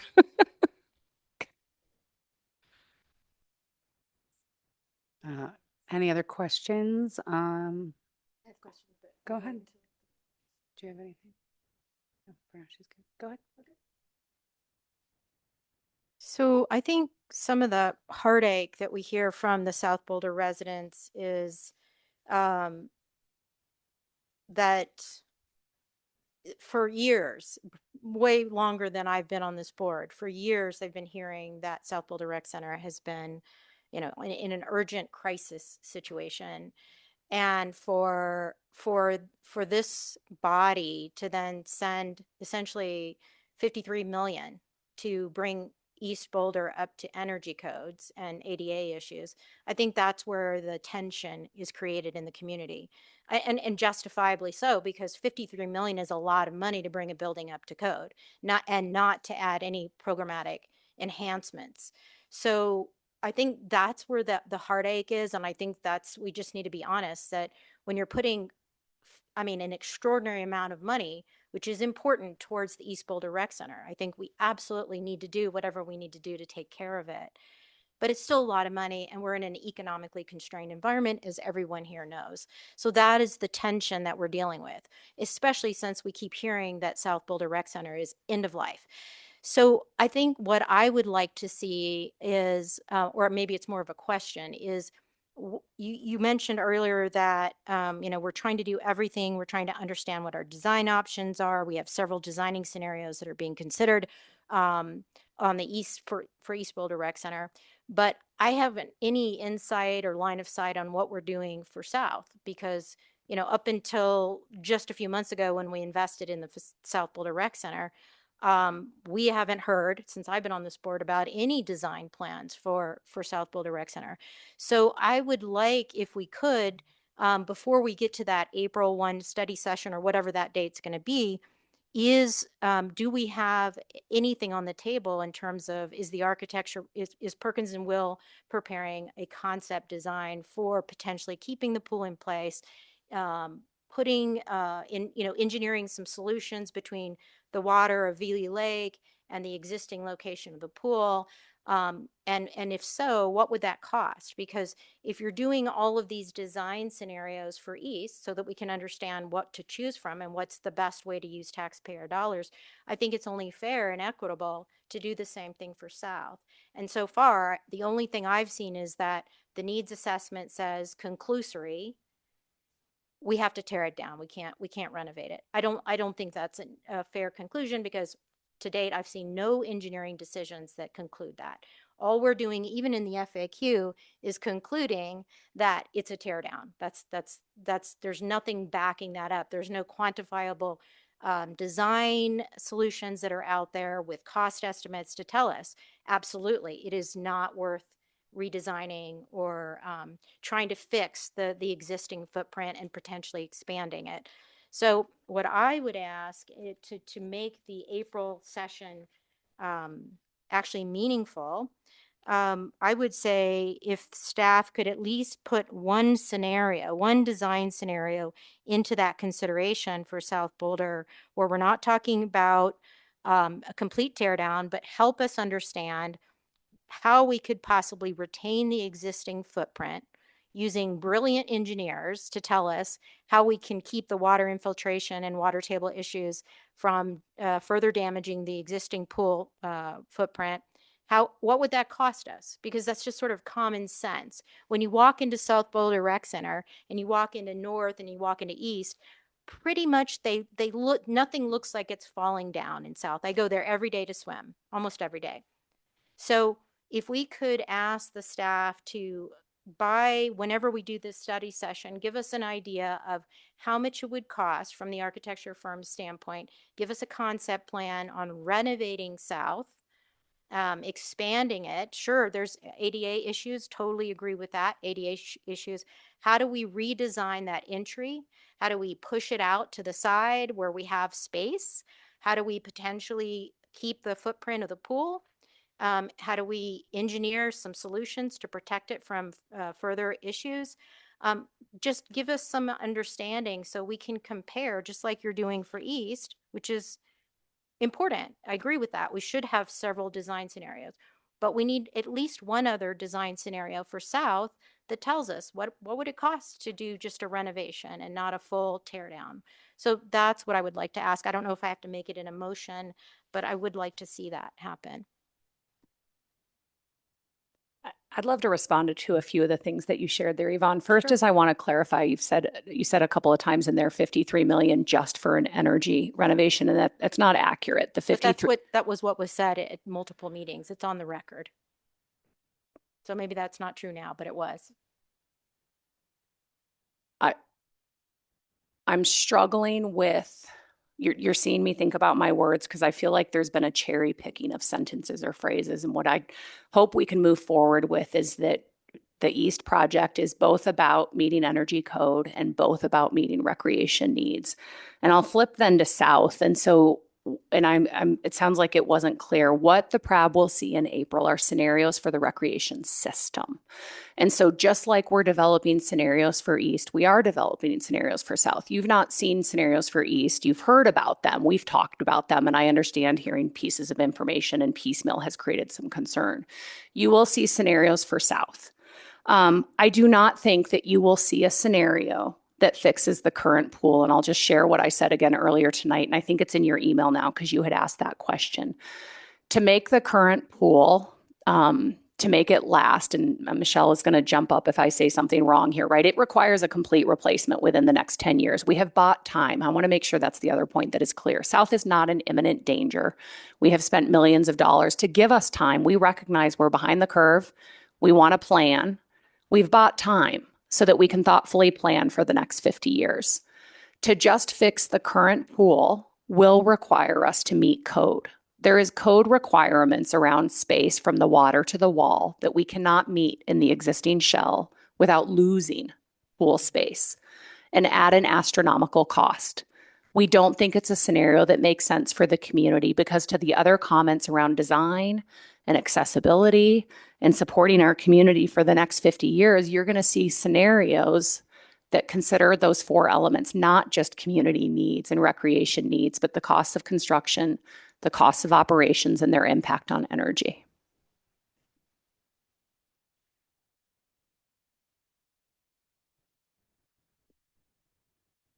Just out of curiosity, in general, how long do you think it has taken to get to where we are on East? Like, and I kind of say it in response to Yvonne's question, because I feel like the ask to have a plan by April 1st for South Boulder, even preliminary, is probably something that would be really super rushed.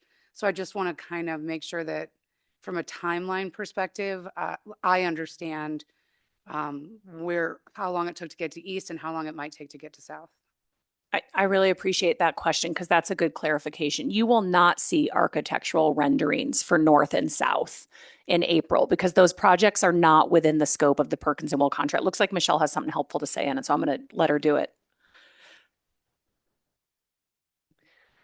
I just want to add a little to really important questions around South. And I appreciate there's sort of two sides.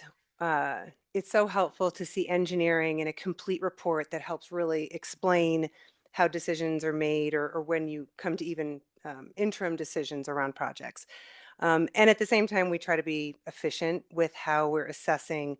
Frankly, our job and our department is assessing 75 buildings that are in the state of these centers. It is the experience that we have now had over decades and with a team of architects in our department looking at South and some of the things that were just articulated that have drawn us to these conclusions around our ability to efficiently and effectively reuse that building shell. We know enough about the improvements we have to make for ADA because we've been doing them in multiple other buildings. We know what those requirements are going to be. We know the constraints. We do have in-house architects, myself included, with decades worth of experience who've looked at that and now assessed with the costs that we know, with the costs of renovation versus new construction, and renovations are really hard. They're costly, they're more costly than new construction. We've demonstrated this now time and again, that it is just really difficult to renovate South. So we want to look at these other options. But so we have not come to a complete engineering analysis. We've just understood that through our experience with so many other renovations that we've completed and new construction projects, to really recommend that South, when we look at that we look at options that consider a new center. So I think that is part of our analysis. So now we are looking at what those various options are, and that's where we have not made any decisions. We're working with Allie and her team to assess, like, what are the scenarios we have enough cost information about what pools cost, what these different parts and pieces are, to assemble enough information to make those informed decisions. Jenny, did we get to the question behind your question there? Yeah, I think Okay. I feel I understand that. Yeah. Thank you. So thank you for that comment. That's helpful to know that I know there's a lot going on in making these decisions, and that confirming that there hasn't been a deep engineering analysis. I think that's helpful too. I think I will voice the concern I hear from the community is that with the 53 million to bring East up to code, and the original circulating numbers around building a brand new South were, I think, 30 million. I don't know where that came from, whether there was a concept plan. I wasn't on the board when that was decided. But again, what I'm trying to do is help the community understand this is a very complicated process, but the optics are, at least at the moment, you're spending 53 million to bring a building up to code. And you said that our facility in South, this is what the community is saying, South would cost 30 million to build a brand new facility. So something doesn't feel right? That's kind of the optics of what's happening in the community, and the mistrust that you're talking about. When you hear these things, that's what's percolating in the neighborhood, is like, wait a second. We just voted in November 262 million, and many, I can tell you because I live in South, many community members thought they were voting for that because they thought that they were going to get money for the rec centers for South, right? They thought that. And now there's this bigger conversation, of course, that has to happen citywide. We've got a lot of needs that aren't just recreation centers. And so I just want us to be sensitive to the fact that the mistrust is coming because we're not being transparent. We're just not. When I have to dig to understand why we would spend 53 million to bring one building up to code, but we can't find the money to rebuild South, and it's been urgent for, I think Ryan said, 11 years. I mean, there's something that's not working here. So I think what I would like to see, if we can't get it done by April, I understand that design takes a long time, a lot of planning goes into that. But what I would like to see is that there is some equity in the way we're planning, because we're doing a lot of work behind the scenes, trying to plan, trying to understand holistically where the needs can be met. But in October, at the October meeting, we heard that there was this flip concept. We're not only considering bringing East up to code, but we're also considering adding pool capacity or pool lane capacity at East, which would require literally building a brand new pool on the other side of the property. And I work in the industry. A pool costs 20 to 40 million to build. That's just facts. So if we're spending 53 million just to bring East up to code, then how much is it going to cost to add more scope, to add a new pool, build a brand new capacity at East? And all along, South Boulder residents are going, well, wait a second. Why can't we just use the 30 million that supposedly will cost to rebuild South? Why can't we just do that?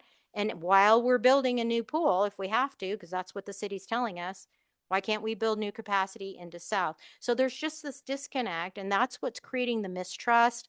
And I don't think that's healthy, because if the community doesn't trust us, then they're going to continue to think we're doing things behind the scenes, that we're not being honest, we're not being transparent. But that is what's fueling all this. And that's why I'm requesting that we do invest some design scenarios so that we can understand, well, what are we planning for South? What are our options, so that we can actually cost them? Because as we go into this facility funding discussion, strategic funding, how are we going to decide that if we don't even know what it would cost to renovate South? We don't know that. I just want to put on the record, just because I know you keep, Yvonne, you keep saying that the 53 million, the public mistrust is coming from the 53 million for energy upgrade and I think whether that was said or not said or however it was, let's just go on record to say that's not what the $53 million is going to cover. I mean, right, Ally? I would like to know what that is because that's what was said in on the record multiple times. Okay, but before we get to that part, I just want to make sure that everybody understands that at this point, and I think we can get into that, not necessarily right here, but that 53 million is not just for energy upgrades. It is not. And again, I'm concerned about maybe the project's been summarized in conversations and people out of lingo, and because there's no 3-letter acronym for the project, we've said the East Energy Retrofit. I want to remind folks that we spent money and did the recreation needs assessment, or on record also multiple times saying that a goal of that project is to inform recreation needs for the East Boulder Community Center project. It is concerning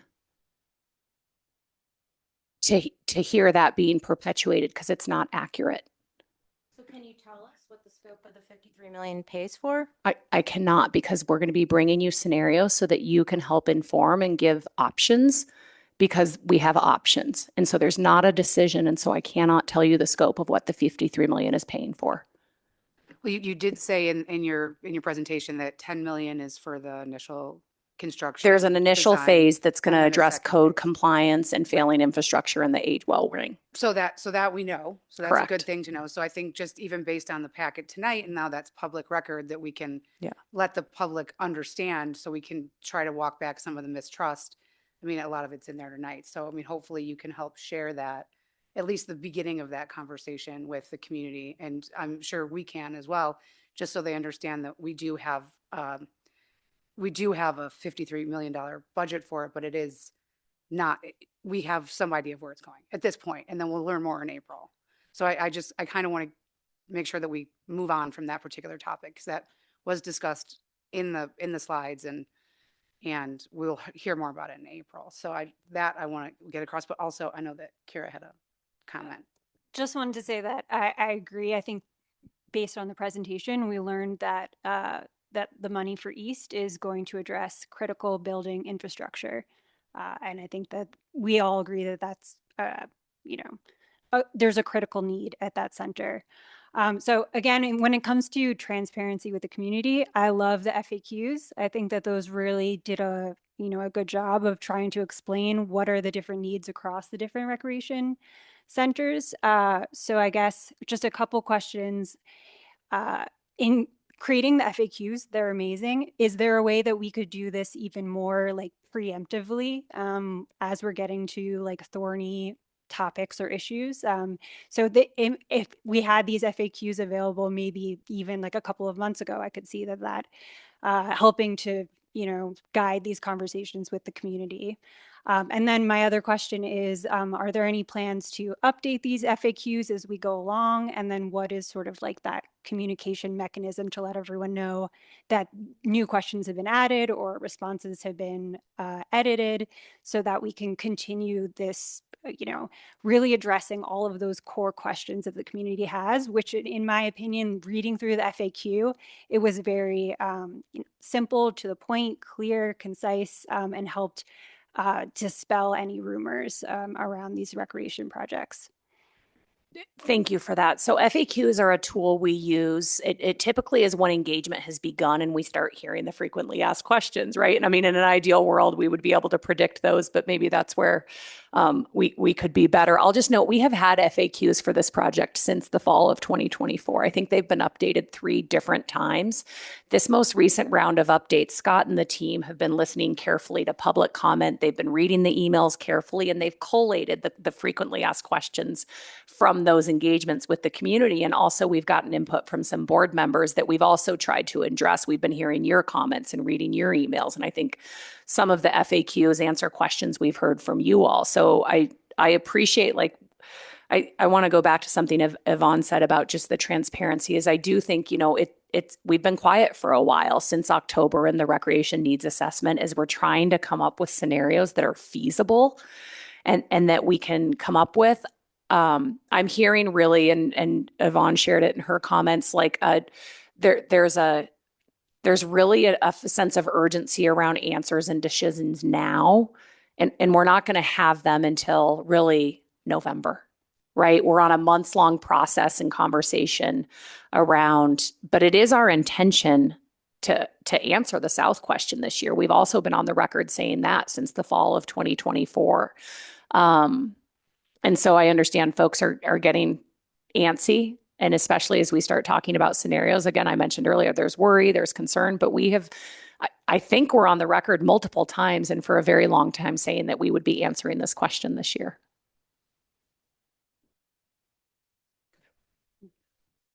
Kind of a question and a comment too. I guess that's my format of speaking. But I think it would be helpful for us to better understand our role as PRAB. It seems to me that we are primarily an advisory board.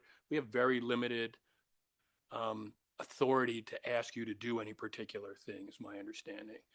And I think it would be helpful for all of us to understand what we can and can't do. And I'm sure that you guys are super busy, and that's why we have this timeline about when you're going to get us information about what we're going to be able to review or to look at and provide you our input. But that's about the sum and substance of what we can do. And I think we have to respect your timeline about when you're going to get us this information. And while we may want to get this information now, my understanding is I can't tell you to give it to me. Is that the way you understand our role? So your role is, my understanding is based on the city charter, which is basically our constitution. And then the code is the legislative authority that enables it. And so the PRAB charter, we'll revisit this presentation in April. I'm happy to send it to you all, but it's also spelled out in your handbook.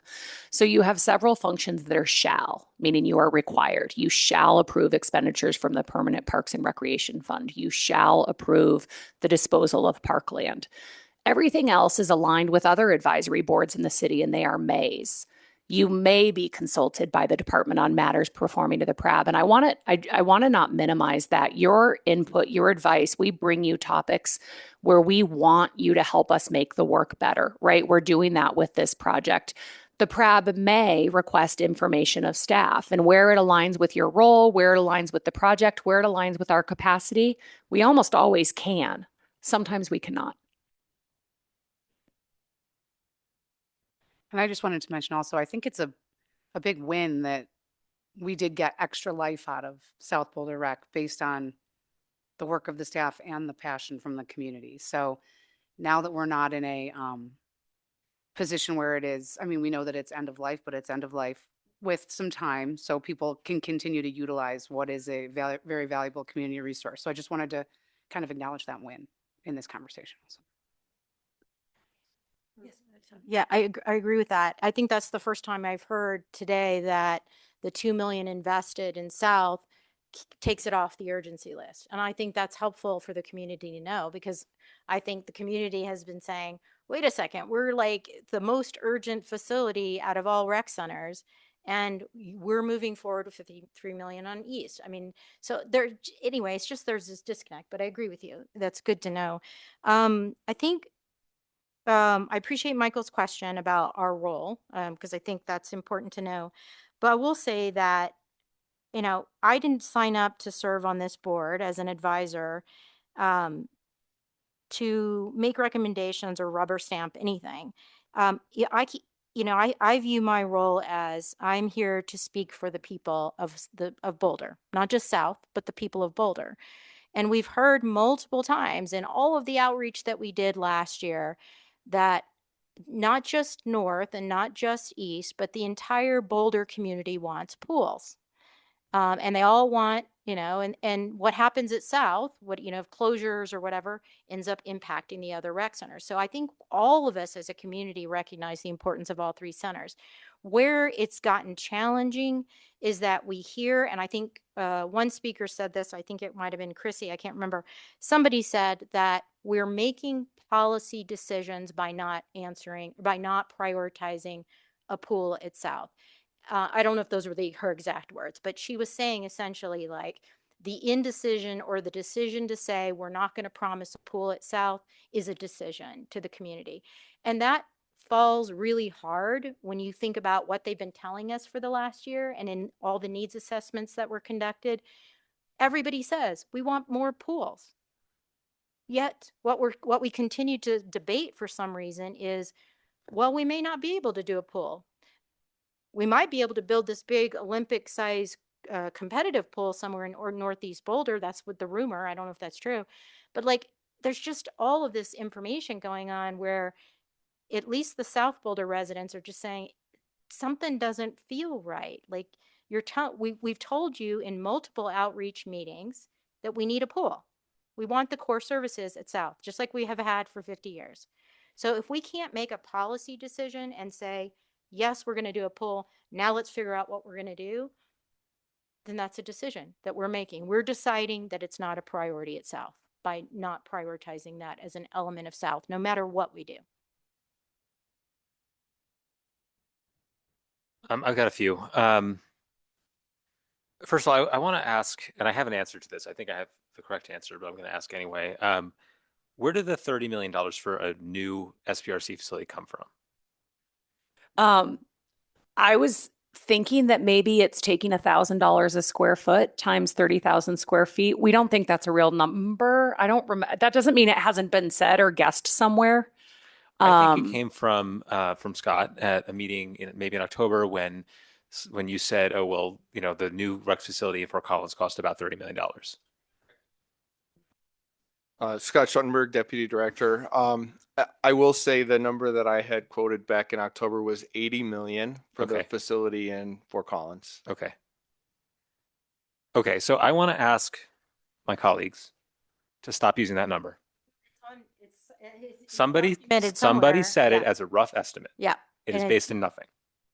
It is based in nothing. It was somewhere documented in writing somewhere on the website, I think, is where we saw it. It's circulated. It's certainly circulated. Yeah. There's no doubt about that. But it's based on nothing. I think we need to stop using it. Because I think a very important part of this process, I think, as I just said, I thought I heard Scott say it. Baby it was someone else.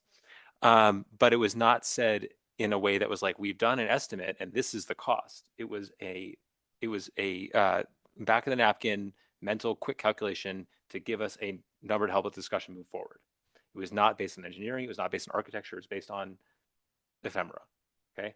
So I think the idea that we can just like take $30 million from one project and move it to another project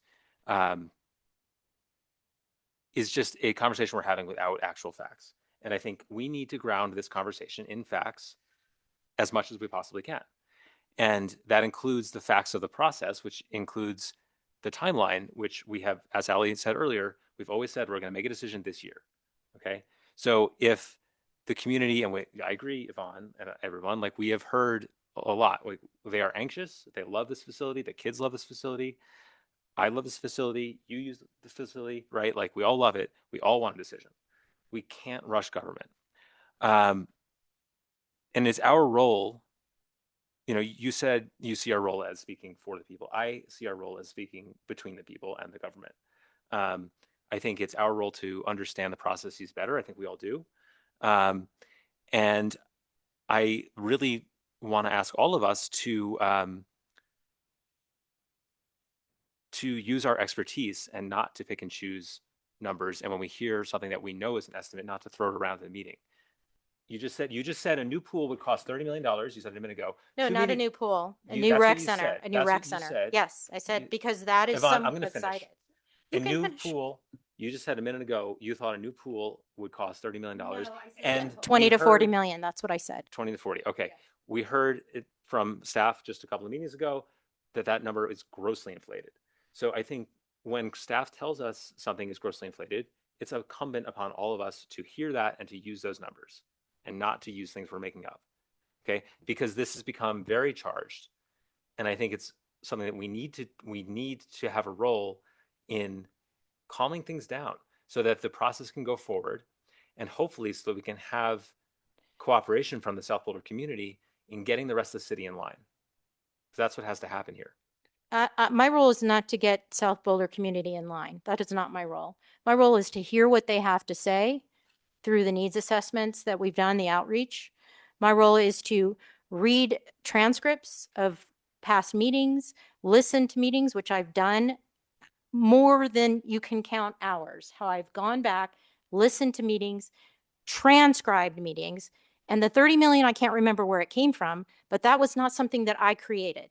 And the 20 to 40 million, that's an RS means number. That is a credible construction data source that says that's how much the range is to build a brand new pool. That's a known industry resource. Okay, so I'm not citing anything off the top of my head. So the idea that, again, back in October, I went and listened to the meeting. I went and read the transcript. That at that point in time, I had confirmation on the record that the 53 million was to bring that building up to code, to address all the issues that Allie demonstrated, to bring the building up to code, not to add any programmatic like flipping the pool. That was not within that 53 million. So I'm surprised now to hear that that's not the case. I am not trying to proliferate false information. I actually spend a lot of time going back to the website, going back to the transcripts, listening to the hearings. So I spend the time doing that. So I'm not proliferating falsehoods here. I'm not doing that. And I don't appreciate you accusing me of that. I don't, just to kind of start a wrap up on this conversation, because we're over time here. I think that we've had a lot of conversations about this over the last few months for sure. Everybody has taken information in, we've given out estimates, but at the end of the day, what we're here, we have to trust what staff says. And of course we can question anything that comes up, but just to kind of wrap up the conversation a little bit, we know today that 53 million is not just to bring the building up to code, even if we've heard it, now we know, so we can get that out there. We know that 30 million is just an estimate. For all we know, it could be $80 million like in Fort Collins. Like we just have no concrete, because we have no designs at this point for any, no finalized approved designs for any rec center renovation or replacement. There's been no decisions on any renovation or replacement at this point. We are still inside the planning process here. We certainly are within the board. Like Allie said, we may request any information that we would like to request. Whether or when it is provided is the jurisdiction of the staff. I agree with you that I believe I'm on this board also to speak for the people. If somebody sends me an email, I prefer to bring that up at some point during a meeting and say this is something that the community is concerned about. I also realize that being on this board, staff as a whole does a good job. They've been hired for their expertise. They know and understand that a renovation is going to cost more. I mean, just not that I want to flame the fire here, but if those numbers were correct and 53 million was the cost for the renovation and 30 million was the cost for the replacement, right there, we can clearly understand that a renovation is going to cost more than a replacement, even though we know right now that those numbers aren't solid in any fashion and have not been written down with costs associated across the board. So just to get to a point here, I think that now we have some concrete numbers. We know that South Boulder has extra life. We know that East Boulder does not, based on the conversation today. And we will have more information as the system as a whole in April when we get together for our study session. And at that point, then we can provide information in talking points via the staff or via one of the members of PRAB to go and talk to City Council about that. At that point, City Council is going to determine how they're going to write a ballot measure, because at the end of the day, being fiscally constrained, we don't have the funds to do everything that we want to do. And those funds will have to come through ballot measure in November. And if that ballot measure doesn't pass, then we're going to have an entirely new conversation. Is that a general wrap up of today's conversation? The only, and I think point to clarify is that the facility funding scenarios will consider all three facilities and they will consider available funding. And so I don't think it's a certain, I want to be careful with my words here, that additional funding is required because it depends on the stack and the needs across the city. Again, the public safety building, the fire stations, and the prioritization. We've bought time for South so that it doesn't need to be at the top of the list, but it's on the list. And then I'll just note that we're tomorrow, I'm looking at Clarissa who can help. We're going to send a poll for March 30th or March 31st, I believe, for a study session. Okay, so as we get to the end of this conversation, moving into Pearl Street, is there any final comments from anybody on the board before we wrap this up and move on? Just one promise. I wanted to make a motion, but I don't know if it's appropriate to do it now or to do it at the, matters from the board in terms of including scenarios, design scenarios for South in terms of renovation with engineered solutions, that kind of thing. I can do that later if that's more appropriate. Are you making a motion that Sure. I drafted it, so I'll just tell you what I was going to say. So I would move that PRAB formally requests staff to include as part of the April 1 session or whatever the study session material, whenever that's going to be, include in the materials at least one renovation scenario for South Boulder Rec Center that evaluates maintaining the existing pool footprint with engineered solutions, including preliminary cost estimates, so the board can compare that option against full replacement. And my comment to that would be that I don't think it's possible. So at some point, yeah, I can make an amended motion, like just to ask that happen, not necessarily by that deadline. Yeah, I don't think that would require a motion. I Okay. think that you can just make that request. Okay. I do think Yvonne is following the PRAB handbook, that if she's proposing a matter from the board where you all would ask us and direct us to explore this. And so I do think that the motion should be discussed, or she can ask that you two bring it during your agenda setting meeting. Those are the two mechanisms you have for getting something on the agenda. So she can make a motion that is explored typically during matters from the board, or she can send it to the chair and vice chair to be discussed at agenda setting. Because she's asking that you give formal direction. Yeah. I mean, I guess my concern with that is that that's something that will be, yeah, okay. You can Yeah, take the motion how it's presented. Yeah, I'm thinking about it. Just, if you want to make the motion, why don't you make the motion and see if you get a second? And if you get a second, then we can discuss. Okay. Right now? Yep. Okay. All right. So I move that PRAB formally requests staff to include in the near future, as we discuss funding facility needs or available funds, at least one renovation scenario for South that evaluates maintaining the existing pool footprint with engineered solutions, including preliminary cost estimates, so the board can compare that option against the cost of full replacement. Okay, a motion has been made. Is there a second? I'll second it. Okay, so we have a second. Let's discuss that particular. Does anybody have any comments on that motion? I think what we discussed earlier and what Ali mentioned is that there is not a feasible way to maintain the footprint of the current pool in a renovation scenario, because doing any type of renovation to the pool at South Boulder Rec Center would mean that you need to bring it up to current standards and current code, which would mean that the pool would have to shrink in terms of its footprint.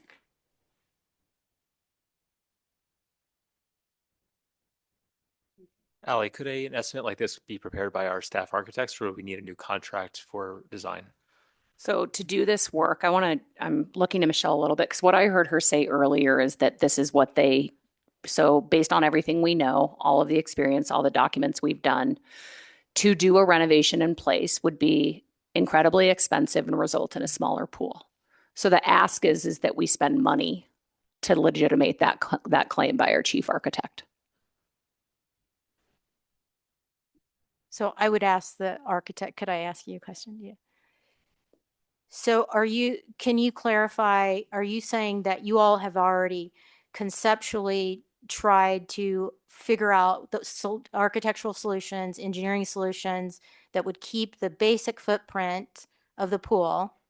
And we already know that you've set a price to that. You already know a price. And if so, I'd like to kind of know what that is. So over years, because we have been looking at this project over years, not only the pool, we have assessed actually multiple times the restrooms and what would it take to get the locker rooms and the bathing facilities up to meet ADA codes, to look at the different circulation through the building. Years ago, actually, we did a little bit more, I will call it back of the napkin conceptual sketches in-house. We actually did have some consultants at the time who helped us again kind of roughly look at these numbers, and they helped us validate the same conclusions we came to, is that it would cost way more to renovate the facility than it would to build a new facility. And it has been our experience. I don't have those exact numbers. They are rough numbers, but they have been validated by our experience on multiple other projects and renovations, how costly it is. And this project, in our experience, is more complicated than other buildings that we've renovated that we've thought were easier to renovate and have turned out to also be costly. So I think Allie's statement is correct. We can certainly do this assessment. It would cost us money, so we would need to find funding to engage both the design for that and get cost estimating to get that done. We do this work, we can do this work, but I think it would be basically validating what we have concluded, and frankly, what I'm seeing much of the industry concludes often, is that this type of renovation is far more costly than building new. And I want to clarify the process comment I made earlier. So Yvonne is following the proper process for something to come as a matter from the board, and that you can make a motion.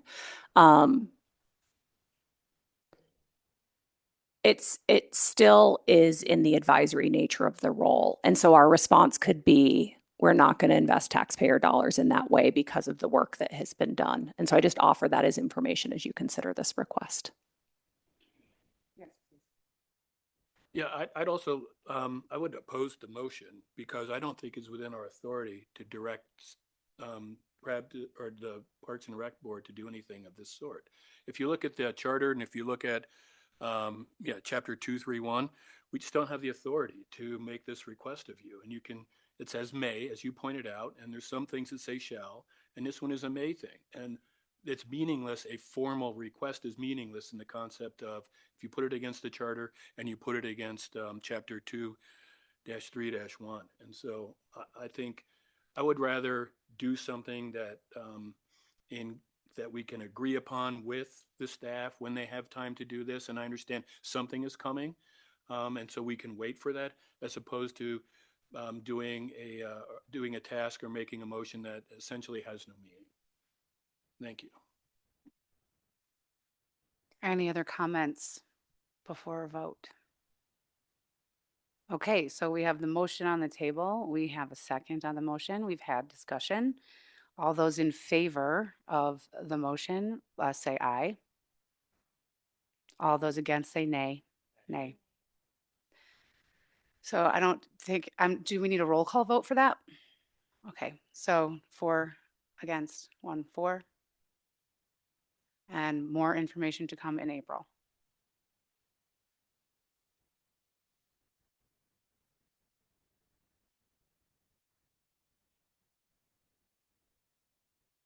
All right. Next up is Pearl Street refresh. All right, we're going to take 30 seconds to reset up here. I'm Actually, also going to why fill don't up my we- water. Can we take, let's just 2-minute take bio break, water 2-minute break? Yep, Thank you. perfect.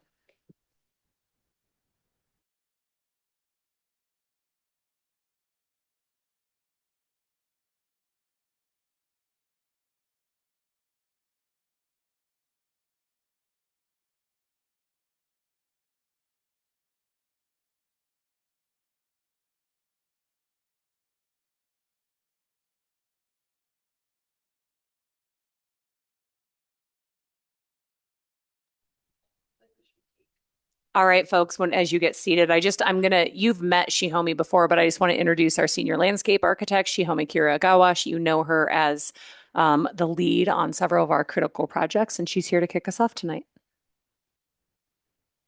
Great. Thank you, Allie. And thanks, Prab Board, for having us back.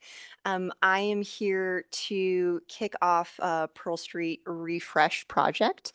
And so iconic project downtown in the heart of Boulder. I'm joined by my colleague, Julia Dulian, and she is our newest member to the BPR planning group, and she's a senior landscape architect. She will be the project manager for this project. And so I think with that, we should kick off. So the intent tonight to bring the Pearl Street Refresh project to PRAB is to consult on a few questions on the process and engagement. So we're at first stages of this project. And so we're kind of setting sail with you all to review how our strategy and approach to the Pearl Street Refresh will go. To do that, we'll go through a few of the project context parameters and background with you, why Pearl Street and why the investment for this specific project. We'll go through the project area and really what the scope is, and then the timeline, the engagement schedule, and scope of work, as well as the team structure. So kind of setting you up for the framework of how we kick off. For this discussion, specifically questions to PRAB, and we'll pose these at the end. Does PRAB have any questions or comments on the project process? Does PRAB have any questions or comments on the engagement schedule? And so we'll get through this whole presentation and then open it up to discussion at the end. All right, so a little bit about the project context. I'm sure I don't need to mention to you all where Pearl Street is located, but we are the heart of downtown, the city center, and the urban fabric of Boulder. And so a lot of influence out from Pearl Street, but connecting to a lot of great assets that Boulder has, including CU campus, north up and surrounding a historic district around Pearl Street, as well as civic area, adjacent project connecting into and the Boulder Creek. So a lot to kind of connect into and take into consideration of Pearl Street and its influence out. And because of that, the why behind this project and why we're making an investment to do a refresh here is we have such an iconic public space. Nationwide, Pearl Street is recognized as one of sort of the premier and historic district, a iconic retail and pedestrian mall. A lot of malls actually have closed around the country, and this prevails as still open, still successful pedestrian mall today. It is a beloved asset of the community and great public space. So knowing that and really the priority of what this project takes, we know that it's also aging, and it's about 50 years old, which we are coming up on the 50th anniversary. So really keeping in mind how we age and the facilities that we take care of, looking out and planning for the future. We're going to do a study with Pearl Street on what amenities really need some love and upgrade, and then what are the immediate needs that we need to address for this project. And also knowing that the 50th anniversary is sort of an opportunity that we can take to do engagement with the public to see kind of bigger picture and the vision of what could become bigger enhancements in the future at a later date. I will say too that as we get into the scope that Julia will cover, knowing that we're going into a fiscally constrained year and several years, most likely, we're going to strategize on really focusing in on what are our immediate needs and then really studying what needs to be a long-term consideration. So we're trying to be pretty precise on the funding that we spend around this project and making sure that we're addressing what has to happen right away and then also doing the study for long-term vision.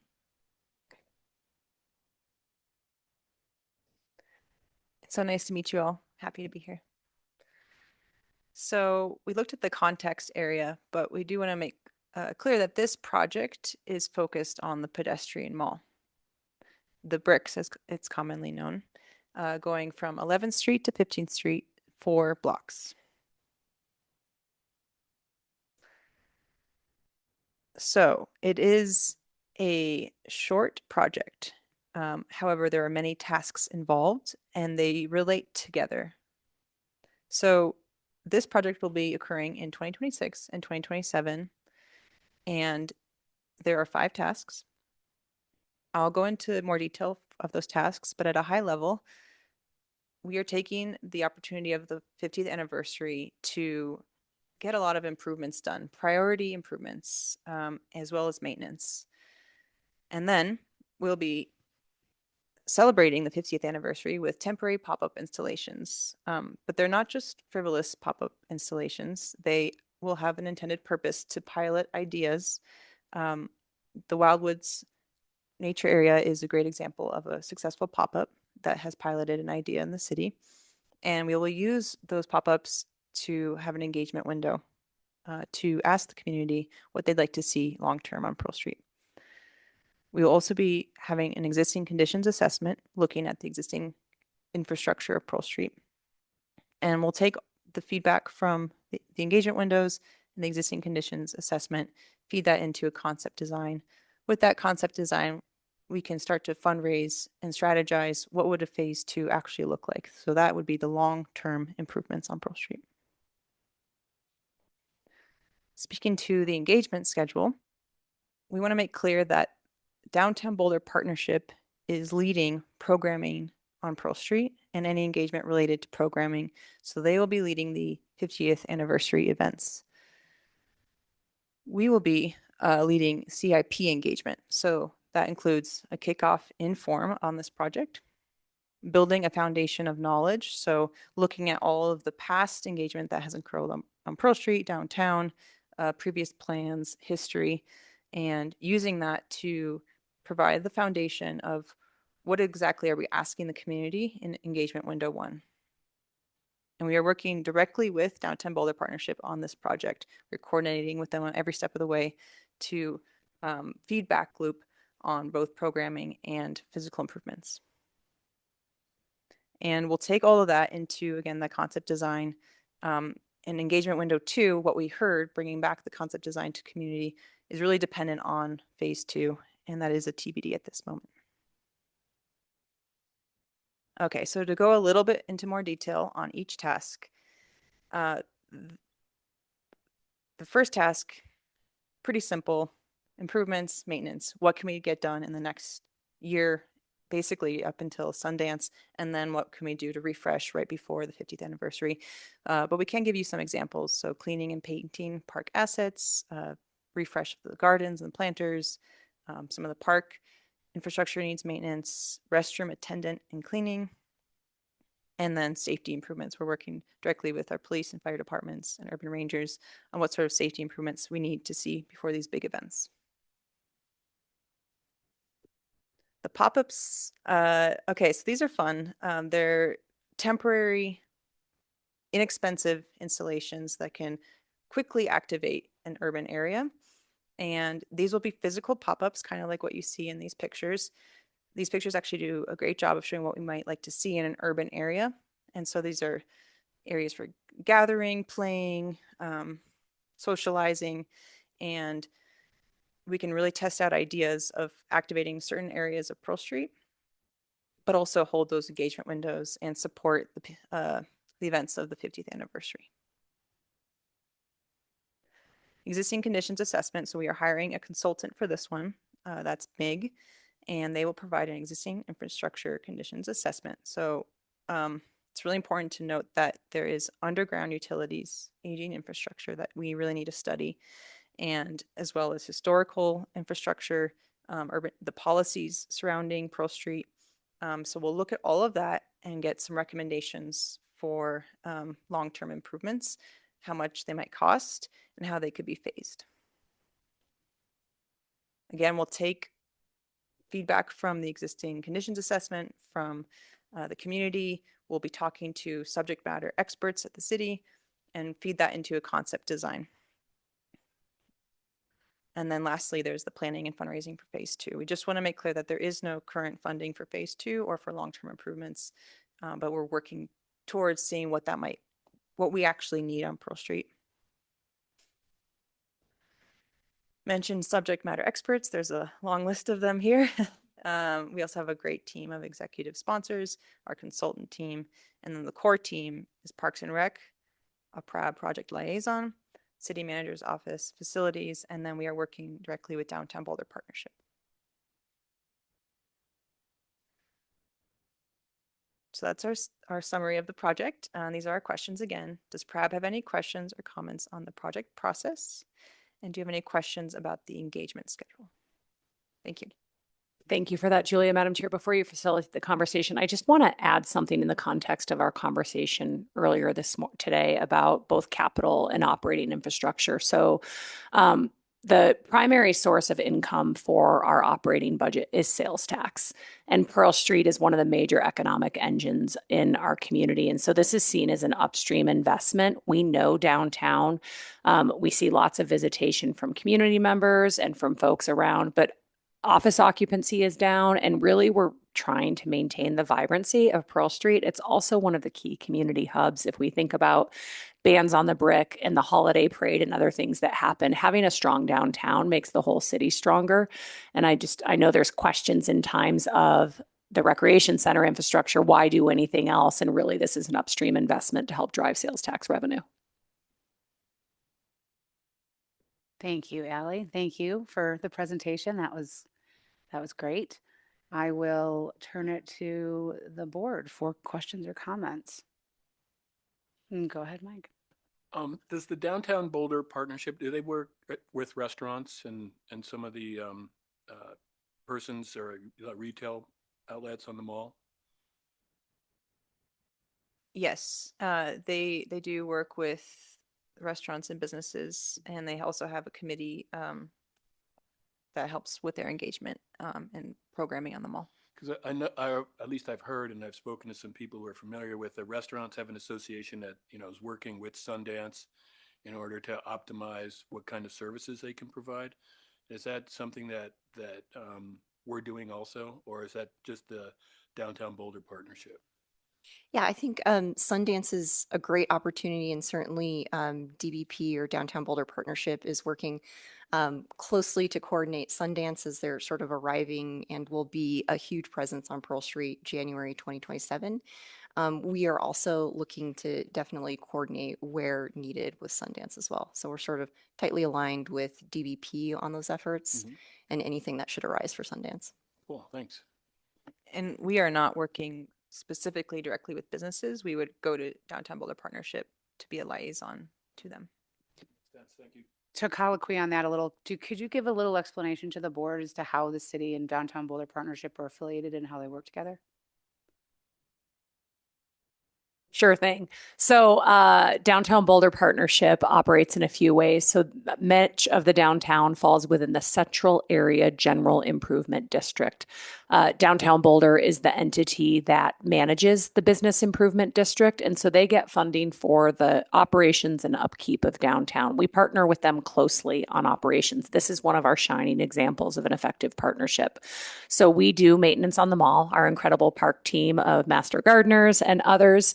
We're there mostly mornings till about 3 p.m. They pick up in the evenings and on the weekends. And so we work together on just basic maintenance cycles. They also are responsible for the programming on the mall. So those amazing events you see downtown, such as the Elf and Tulip Festival, Bands on the Bricks, those events are programmed by the Downtown Boulder Partnership.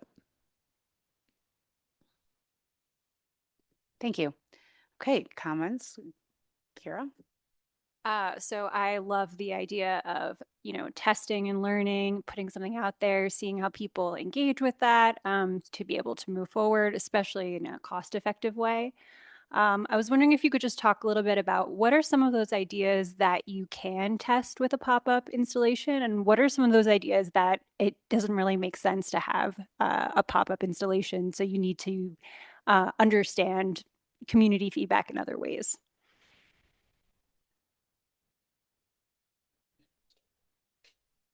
Yeah, so one or a few examples of pop-up installations would be movable furnishings to test out where people want to gather, connect, socialize. We sort of got a little bit of that testing during COVID when we shut down some of the bookends of Pearl Street. And so hearing the feedback of community loving those spaces, bringing some of that back onto the bricks, looking at things like that, the success of Wildwoods, so play areas as one pop-up installation would be something that we could test. So a lot of, I would say, the physical and surface level spaces of park features, playgrounds, seating, gathering spaces we can test. It's really things that we can't test as well, like the policies that Julia mentioned on looking at how well Pearl Street functions in terms of operations or space activation. Do we want to provide more support for more events per se? So that's policy. Anything that's underground, so our water line, sewer line, there's an aging gas line under there. That would be more of a technical deep dive to figure out what is going to be needed for those improvements.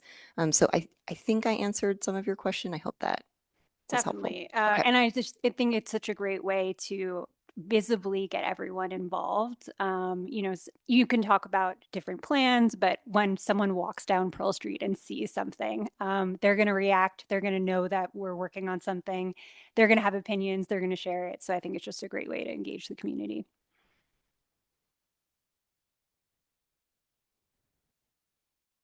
Yeah, more just a timing question. On the chart that was in the packet, the pop-ups happen in the spring of 2026. Is that right? Is that a typo?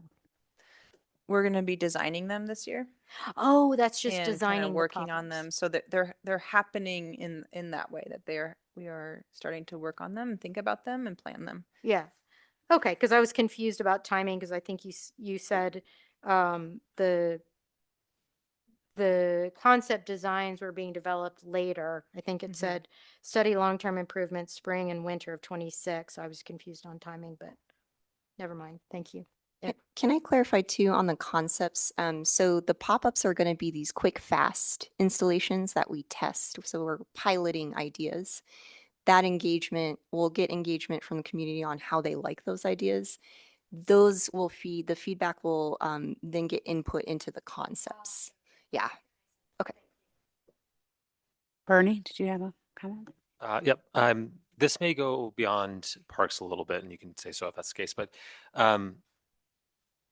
there's a lot of empty retail real estate down there. And when we talk about this being an important economic engine, do you have any thoughts, or can you share any thoughts you've heard from Downtown Partnership about what we can do to fill up some of those storefronts? Well, I would just like to say that one of our tasks to the consultant is to do an urban design policy study. There was a retail study on Pearl Street prior to COVID, but things have changed. And so we're trying to look at, what has made Pearl Street successful all these years, but also what are other communities around the world in pedestrian areas, not just pedestrian malls, what are they doing for physical interventions, but also policy? And that might help create a stronger retail environment and commercial. And I'll add to that the city just completed last, I guess, fourth quarter last year, a major realignment of some of the staffing structures. There is now within the city manager's office, the Office of Economic Development and Culture, and they are specifically focused on supporting economic vitality and business support. And in fact, I think there's a survey out now to just current business owners to say, what's working for you with the city? What's getting in the way? And we want to be an environment that is really friendly to businesses. We know that it's critical to our future. And sorry, one more last point on that. We are limited in our scope as to what the businesses can do, but there might be physical changes that could support businesses. There might be a reason people walk a certain way on Pearl Street and potentially miss a storefront. So we'll be looking at that sort of thing as well. Any other questions or comments? I have just one. I had heard that Aloe Fiber is working on the infrastructure downtown. Are they planning on, do you know if that will impact Pearl Street, like the bricks, or how they're planning on installing that infrastructure. Oh, Mark looks like he's. Mark Davison, Planning Manager. Yeah, we did have a conversation about 18 months ago, and my understanding is both the internet connectivity and the fiber connectivity would be sort of wrapped into this project, and that could include adjustments to the lighting, for example, to add those, because the historic district would be done in a very subtle way so people wouldn't notice, but they're just looking at that generally, and I believe, Shomi, can you speak to that? Excel are also looking at their work in the area.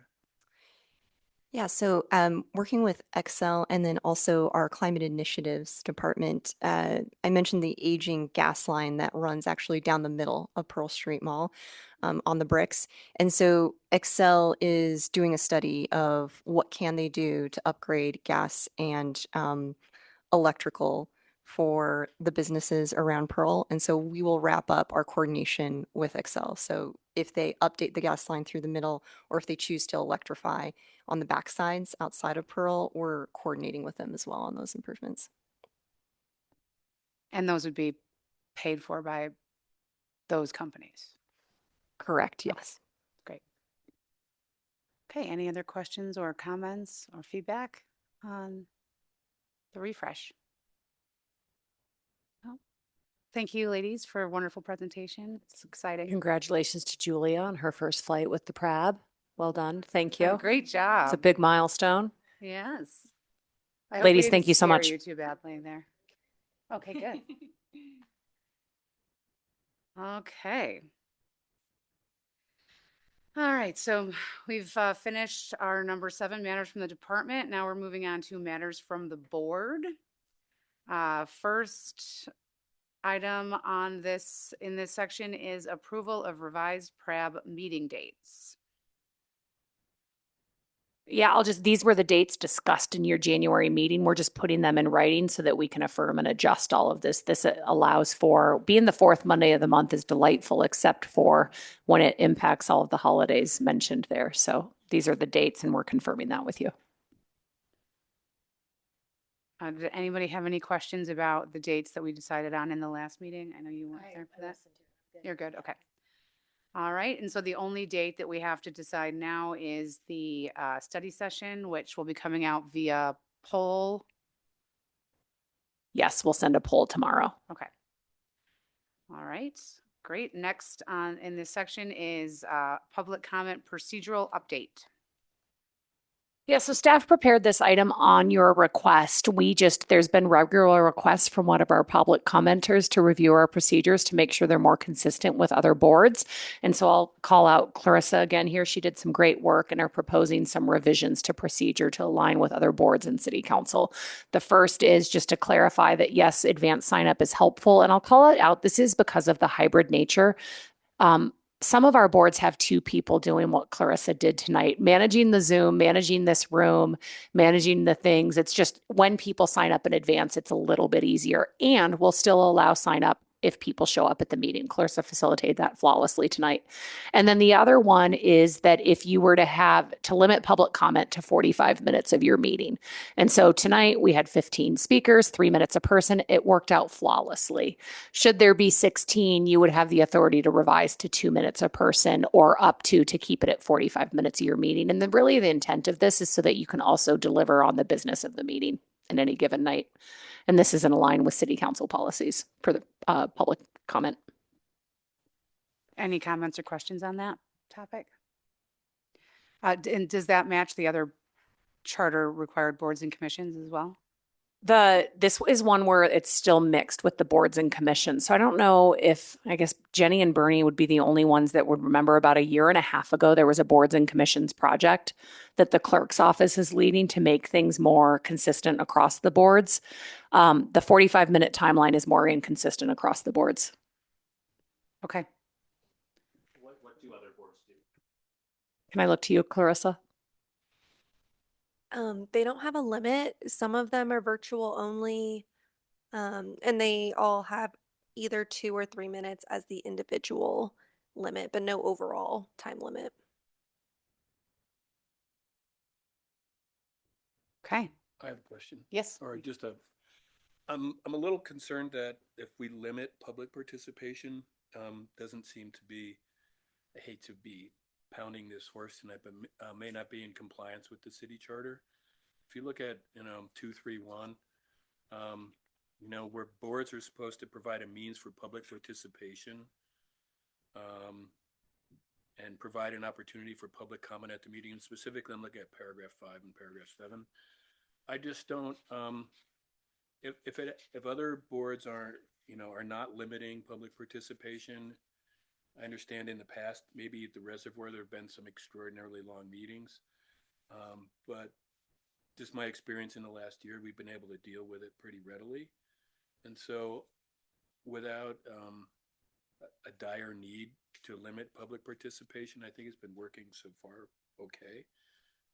And maybe instead of just cutting it off after X number of minutes, the way to streamline it a little bit better would just be if it's over 15 to limit to 2 minutes per person as opposed to 3 minutes. And I just want to raise that as a potential concern.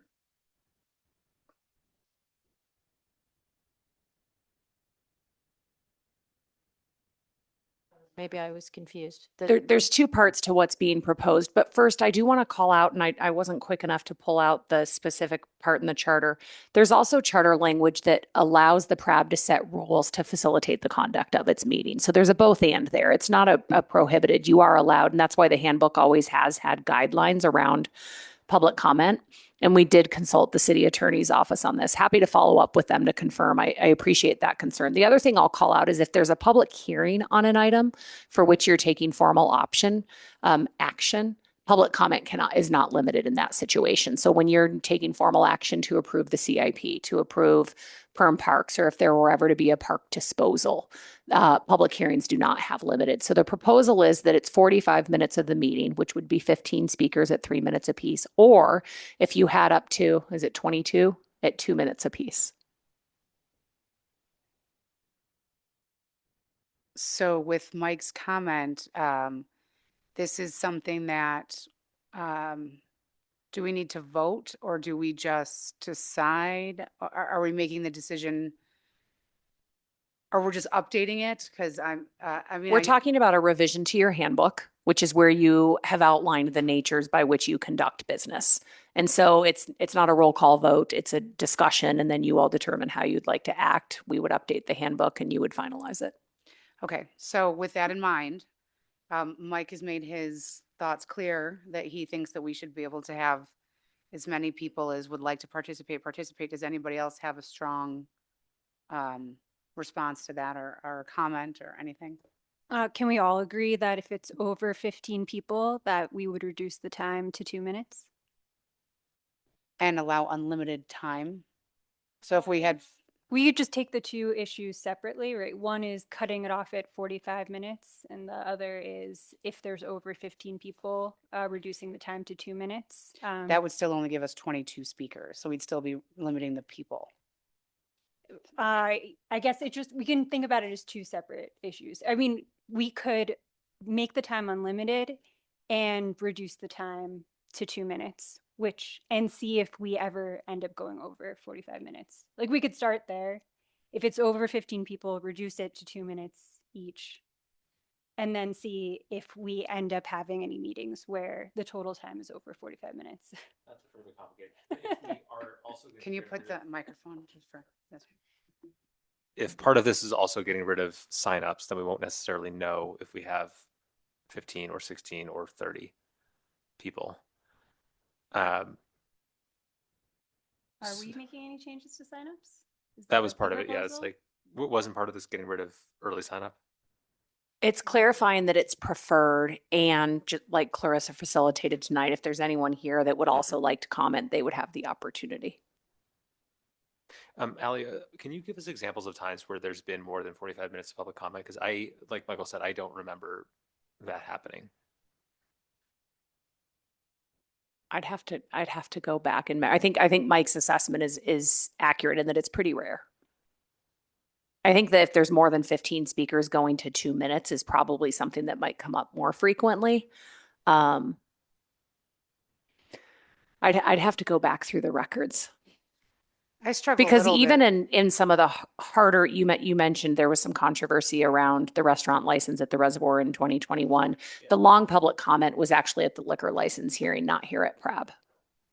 Yeah, I think Elliot told me something about his experience at the Rex or the Reservoir. So, But that was public hearing, so it would have just been what it was.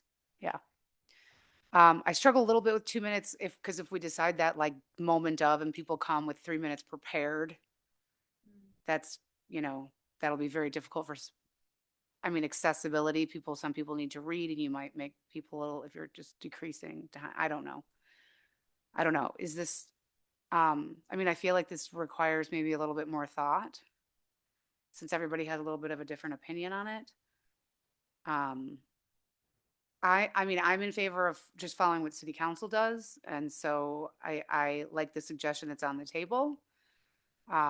Because I don't think that I think it'll rarely become an issue, yet it does give us, but as a board, if we have if we have 17 or 18 speakers, we can say, that's okay. It's okay to go over 45 minutes. You No. currently do not have a restriction on. I mean, if we were to adopt what we're talking about tonight and change the handbook to say 45 minutes, if we end up having 18 people, we can say, okay, we have 18 people tonight, so we've decided to go over the 45-minute. You could. We might provide advice that that's where things get complicated for the member of the community when things aren't predictable. Yeah. Okay. We could get you, what I heard you say as a concern is what, if people have planned on 3 minutes, we saw a lot of folks who had really thoughtful 3-minute prepared speeches. City council frequently has to reduce to 2 minutes. I guess we could get could ask for some input from the clerk's office on how people respond to that. City council is usually always 2 minutes, aren't they? I believe they're always 2 minutes. I don't Or they think have so. I enough think we've had speakers. they've been averaging about 15 people for a couple of the last few meetings. And so it's 2 minutes because It's been 3 minutes per person.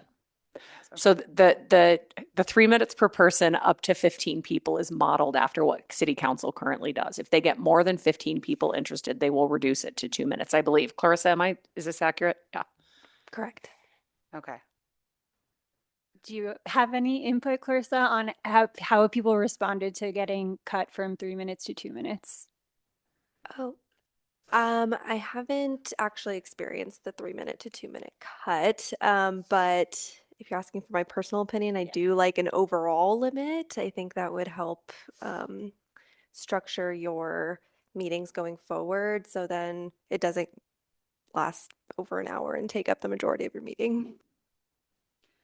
I mean, I think every council meeting I've ever watched has been 2 minutes for city council because they're always at 15. And then public hearings, 3 minutes.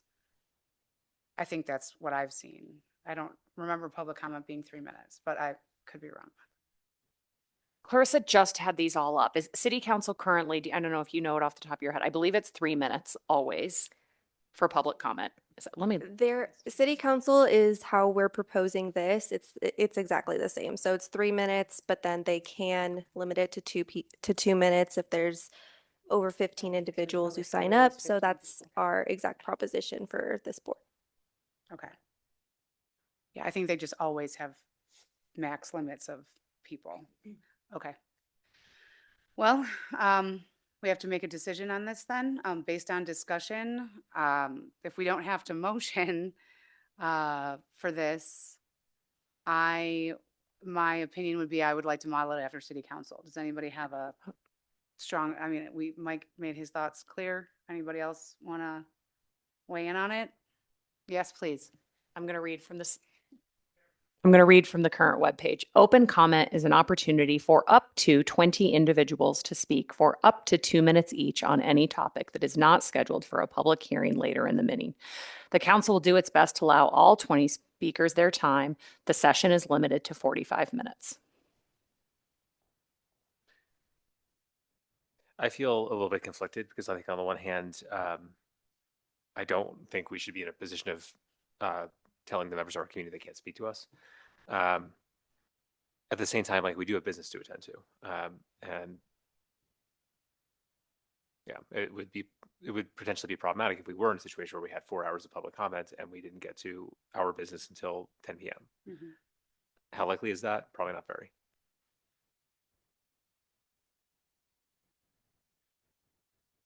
I didn't mean to complicate matters. And so I can live with whatever you want to do. I just want to raise it as a kind of a concern for me. I feel a little bit uncomfortable about not giving the public the opportunity to address us. I've been up since 3 today, so I totally understand long meetings. Yeah. So, Okay. but I'll go with the majority. So, I mean, in my opinion, I think we should adjust the handbook to match city council. And if we find that that becomes an issue, we can address it again. Good? Good with me too. Okay. Okay, thank you for that, everybody. PRAB matters. And I will tell you what that means, because I do every time. This portion of the meeting is for members of the board to report on PRAB's annual work plan goal of each member attending 2 or more parks and recreation related community activities per month, promoting parks and recreation through social media, attending site tours, and supporting the department's partnership initiatives. What items would board members like to report on at this time? I will open it to the board. I will briefly, I will go ahead and speak on behalf of Play Boulder. We did set a date for the golf outing for September 11th of this year, so we would love anybody's participation who would like to come. We are going to make some changes to the outing, but only for the better, so it should be really fun again. And in general, they're doing great. We had our annual review of the staff last week, and they're doing a great job. I didn't know that the budget for Play just a few years ago was about $150,000, and now the budget there is $1 million. So they're doing a very good job of growing and increasing and helping the community in a lot of different ways, from a tree canopy and forestry perspective, as well as the Play Pass. And their staff is doing great, and Play's going well. Again, once we have our 2 new members, I would like to present this as an opportunity for another member of the board to join as well. I think a fresh set of eyes would be great. And it is just, it's really fun work, and they do a lot of good work in the community. So that's my monthly report on Play. Does anybody else have any particulars that they'd like to discuss? Well, I will say it's very exciting. I don't personally golf, but if there's other events that are maybe non-golf related, I'd love to just like attend and be involved. It's really exciting. So I know Bike to Work Day is not a Parks and Rec activity, but it is a citywide one. And it was really exciting to see in the winter. It was actually pretty cold, even though it's like been unseasonably warm. So many people showed up, brought their bikes. There was like the area near like the chambers area where there was like a lot of people congregating, and had a chance to talk with some staff employees about my e-bike. Luckily, I'm still good with my e-bike on the bike paths, but it was really interesting to just understand how that conversation is shifting. And then just one thing I took away from that, which, I always do, is it's just so great to have all these moments where the public can interact and ask questions, like directly to city staff, and hear a little bit more about how rules are changing and ask questions. And they also told me, you can scan this QR code if you want to get updated with any of those projects. So again, like great work for like transparency across all of those different topics. Again, I think it's probably another opportunity to just say like, yes, please sign up for these project updates. There's also these other newsletters across Boulder that you can sign up for. So maybe just like another opportunity to just get the word out and get more email subscribers, so that everyone can stay in touch. But yeah, it's a great event. Thank you very much. That's exciting. Anything else? Okay, then before we adjourn, I just wanted to say thank you to everybody for the conversation tonight. I know these are super complicated and heavy topics, and I just appreciate everybody staying positive and working together. I think that that's going to be really important moving forward to make sure that we do what's best for the community. So thank you to the board and thank you to the staff for providing all the proper commentary and comments and answering questions and asking the important questions as well. So with that, I will adjourn the meeting for today. Our next meeting is March 23rd. Thank you.